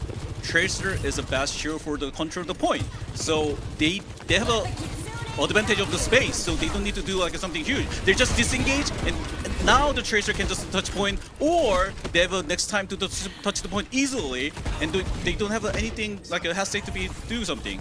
Yeah, like you said, Nikev, yes, Dap did invest the Katsina Rush, but the RTFM disengaged very easily, and they didn't even lose a lot of I guess push progress, and now they're the ones that are using the ultimates and making the aggression happen, and this time they're profiting from it. So even though Daf did use an ultimate, this is going to be further pushed, maybe even a full half cap for the side of RTFM.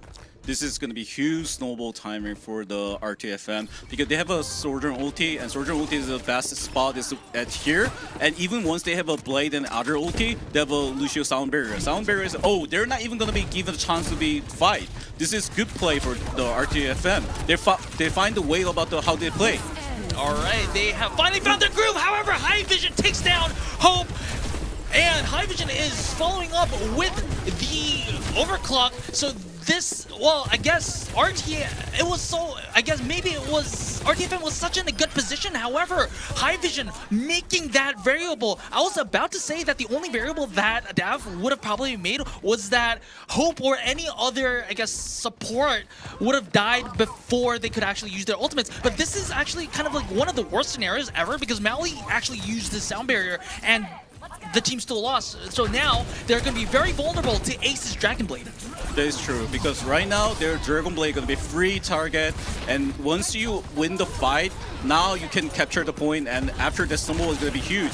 And still they have a chance to be taking the enemy spot a lot, and that is good. Well, I think that was a little bit unnecessary, but that signal is like how much you want to save your risk. Exactly. I guess maybe die. Good try, but it still makes that fight a lot more expensive than it probably should have been. Yeah. Also, they have a much more gaps like a distance right now, so pressure is still on the depth, and the fight is gonna be more than 2 times. All right, this is RTFM's turn, and they're using a lot of ultimates, but that was a good rampage from Clear. And I think this might be enough to turn the fight in Dow's favor. So even though Lumi had used the sound barrier early on, it might not even matter because now, remember, if they won this fight, then it's probably going to be, they're going to match the cap. The match the cap is not meaning you're push more further, so still the advantage is for the RTFM because look at the fight. I say that it's gonna be second fight at here. So this, if you're not captured at here, the Esperanza, you need to like disengage totally. So this is a good for the RTFM do the control of the point, and the ultimate they die from the like a clean shot, like a sharp shot, but without that they're not hard to making the winning condition right now. So. All right, I totally agree with you because Dav, they needed to cap that because now that they haven't, they need to invest at least 1 or 2 ultimates in order just to get in front of the point. So I think like by not being able to cap that, they are at like a disadvantage in the ult economy already. And also they have right now they're gonna be maximize the dive totally. I love that. I just love to see the after 5-minute break. Actually more than that, but their bounce back about their tempo and our Junker King is a much more right now better performance. I say our, my bad. A little bit of a bias there, Yeah. but I get you because I mean, meanwhile, I'm gonna talk a little bit about Ruler here because now that you said about it, Ruler has a special has a special place in our hearts right now because he is a alumni from. Oh, wait a second. Well, anyway, Ruler was an alumni from WDG school tournament, so he has a special place in our heart. But Clear and the rest of DAF is clearing out RTFM.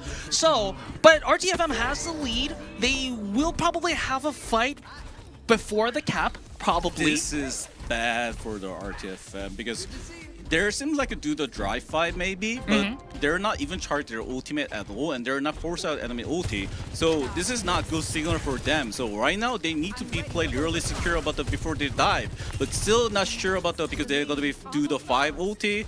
And once you have a 5 ulti, it's not many options you can do right now. So do they gonna be first or not? But they're disengaged. Oh, they're using the sound barrier together. They're It's gonna be a actually deal. contesting for this. And this fight is gonna be. Oh, it's not. They're not gonna.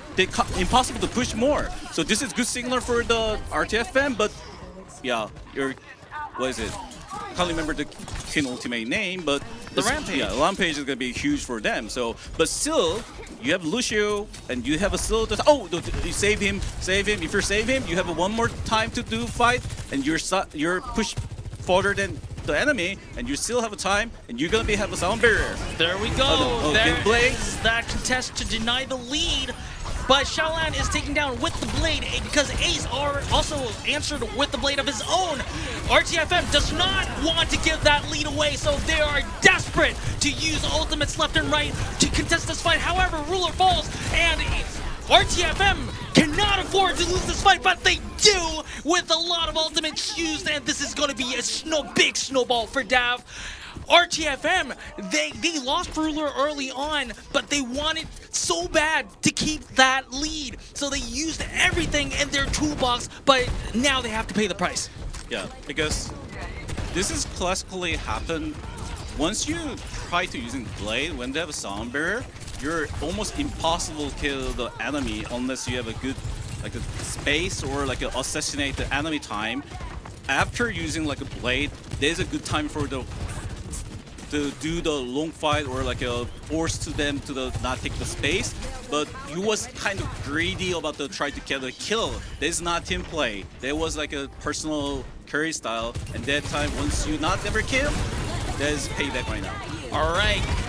I mean, one thing I've been seeing is that Clear is making a lot of these opening kills happen with his knives. So that's, I mean, credit to Clear. I've been impressed with him the entire time.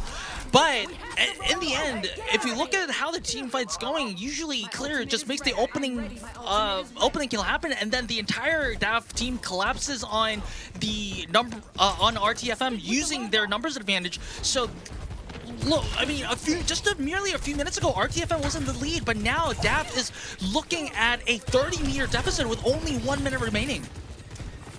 This 1 minute is going to be huge time for the RTFM can just do something, because if you're not dying from this fight, you still have a chance. You still have a chance to can win the fight. But hope falls. No. Wait a second. What a monster rampage by Ruler. Maybe this is going to be their ticket back into the game. However, they used a lot of their ultimates. They do have the Dragon Blade at the ready, and Jinsong's Kitsune Rush may be online by the time the next fight is open, but they have a long way to go. 35 seconds, and they have to push 30 plus meters. And it looks like maybe if RTFM loses this fight, it might be curtains for them. And DAP has 3 ultimates. Oh no, but they didn't even use the ultimate to kill Hope. And this is going to be desperation Dragon Blade for the side of Xiaolan and Jinsong. They need to win this fight. That is good Kirko ulti, but too hard. But I think RTFM do the really nice play, and I think just staff know the timing of the tempo when they can do the touch to the point. They're just like just not hesitating, just rush to the point, and that was time. There need to be clean to hold the space about before they touch the thing. But it's not bad. I think I give you a lot of credit for the DAF definitely. But RTFM, the last performance, I can see the point about that they can be grow up for the next match, and I already told it. Once you go to the loser bracket, it's not meaning you're end of the world. You have that time. You can be more match time. Be more match time meaning is you can go more further. Once you go more further, you can be one of the champion time. I have a multiple experience about the go with the loser bracket to the end of the game and making the good team. So the point about trying to say is RTFM just focusing about the today match, and once they can bring about their strong point and covering the weakness, then they will be one of the good team. Yeah, I definitely agree, 9K, because RTFM, although they did lose to a map score of 0-3, they still showed a lot of promise. They showed a lot of good moments, displayed a lot of good moments, a lot of good fights that they would have won if they just kind of like did a little bit of better detail, right? So I think they have a lot of room for improvement. like looking at the players here, they have a lot of potential. So given this experience, this is their first competitive match as a team. Of course, like on an individual level, these players have been playing on different rosters, but on the same team, this is their first competitive match. So like you said, this is not the end of the world for them, and we'll be definitely expecting to see what they have to offer in the latter stages of the lower bracket. However, but before that, we are ready to announce our player of the match. So production, give it away. Clear. The tank. Well, I think this is the first tank player of the match for the Pacific region, right? Because the previous two was the DPS. Yes, it was High Vision and it was Hope, but well deserved for the side of Clear with his Junker Queen play, and I mean, just the rampages. And not just the rampages, but also his right-click knives were really, really impressive. And also, like, just for me on a personal level, his ability to make first kills, probably with the knives, right? Was really impressive, and it really helped DAF kind of just snowball or just collapse onto RTFM and win those fights. Yeah, so I already mentioned at the very beginning, once your DPS player didn't get the POTM, meaning your other player doing very well. All right, we're looking at today's results here on, well, I mean, unfortunately for you drops farmers, that was a day of 3 Overwatches. However, it was, for me, I hope it was as entertaining for you as it was entertaining for me, because, wow, it was really entertaining day of Overwatch for me today. So I think Pacific Legion is totally different style of the concept with the Korea Legion and Japan Legion. I first time to see the game is kind of different style, so I was not really familiar how do I need to say in the beginning, but in the end I can find about the magic point about the or Personate point and like an interesting point to the watching. So it's a good time for the casting the Pacific Legion. I mean, of course, the Pacific region is also blessed to have you as a caster here. And if you look at the bracket here, we are seeing the updated bracket. DAF is already up into the upper finals, winners finals here, and the teams that have lost today will be on the lower side of the bracket. Next week, we'll be playing the other half of the bracket, so we will be seeing who will be going against DAF on the winners side of the bracket, and also we will have the lower bracket filled up to see who will go all the way to the grand finals of the Pacific region that will be going to the LAN matches in OWCS Asia. And the next matchup for next week is also the same format as this week. We will have games 3 and 4, which is effectively games 1 and 2 for that game, Far East Society versus OUA Esports. Well, I mean, excuse me, Wenzo OUA, which was previously OUA Esports, and Teenage Rising going against Honeypot, which is also a very strong team, has a lot of history in the Pacific region. And the third match of the day will be the winners of the previous matches. So next week's, how do you think, which teams, like, do you have any teams that you recognize the names of? No. Okay, but I mean, of course, you're new to the Pacific region, so it's not a crime. But I can assure you that it is going to be as hype as this week's matches. So stay tuned. I mean, of course, it's going to be you and I again. But let's talk about let's talk about today, and I just also want to talk about tomorrow as well. Today, it was our first day casting together, and also on the Pacific region. How did you feel today? It's hard to say everything in just one time, but I think Pacific Legion is definitely I can see a lot of deep player is good, but I also feel like their coordination level of the play is definitely a lot of teams need to be catch up. Okay, so we saw a lot of glimpses of talent, but we also see a lot of room for improvement. That's what you're saying, right? But also, I want to mention about the who was working the 9 to 5 team. Excuse me, I need to check. I need to check my notes.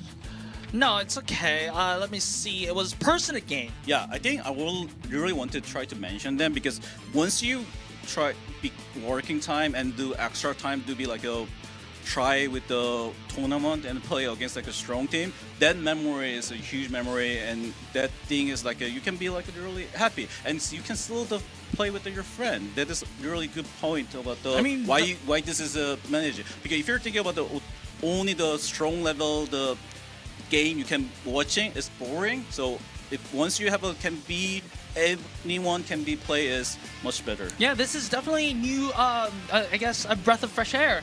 And I just want, before we close, I want to talk about tomorrow, because a lot of you will be interested about the Korea region. So starting from tomorrow on this channel, exact channel, we will be starting the Korea region, and it's going to be hype because we will be having the players and fans on land at the WDG Esports studio in Seoul, Korea. And tomorrow we will be inviting Achilles and Wolf, the legendary casters that have a lot of history on the broadcast. So, all of you guys who are interested in the Korea region, the ex-Overwatch League level players who want to compete against each other, who wants to see Runaway back in action, mind you, please check into that broadcast as well. But, I mean, that's for tomorrow.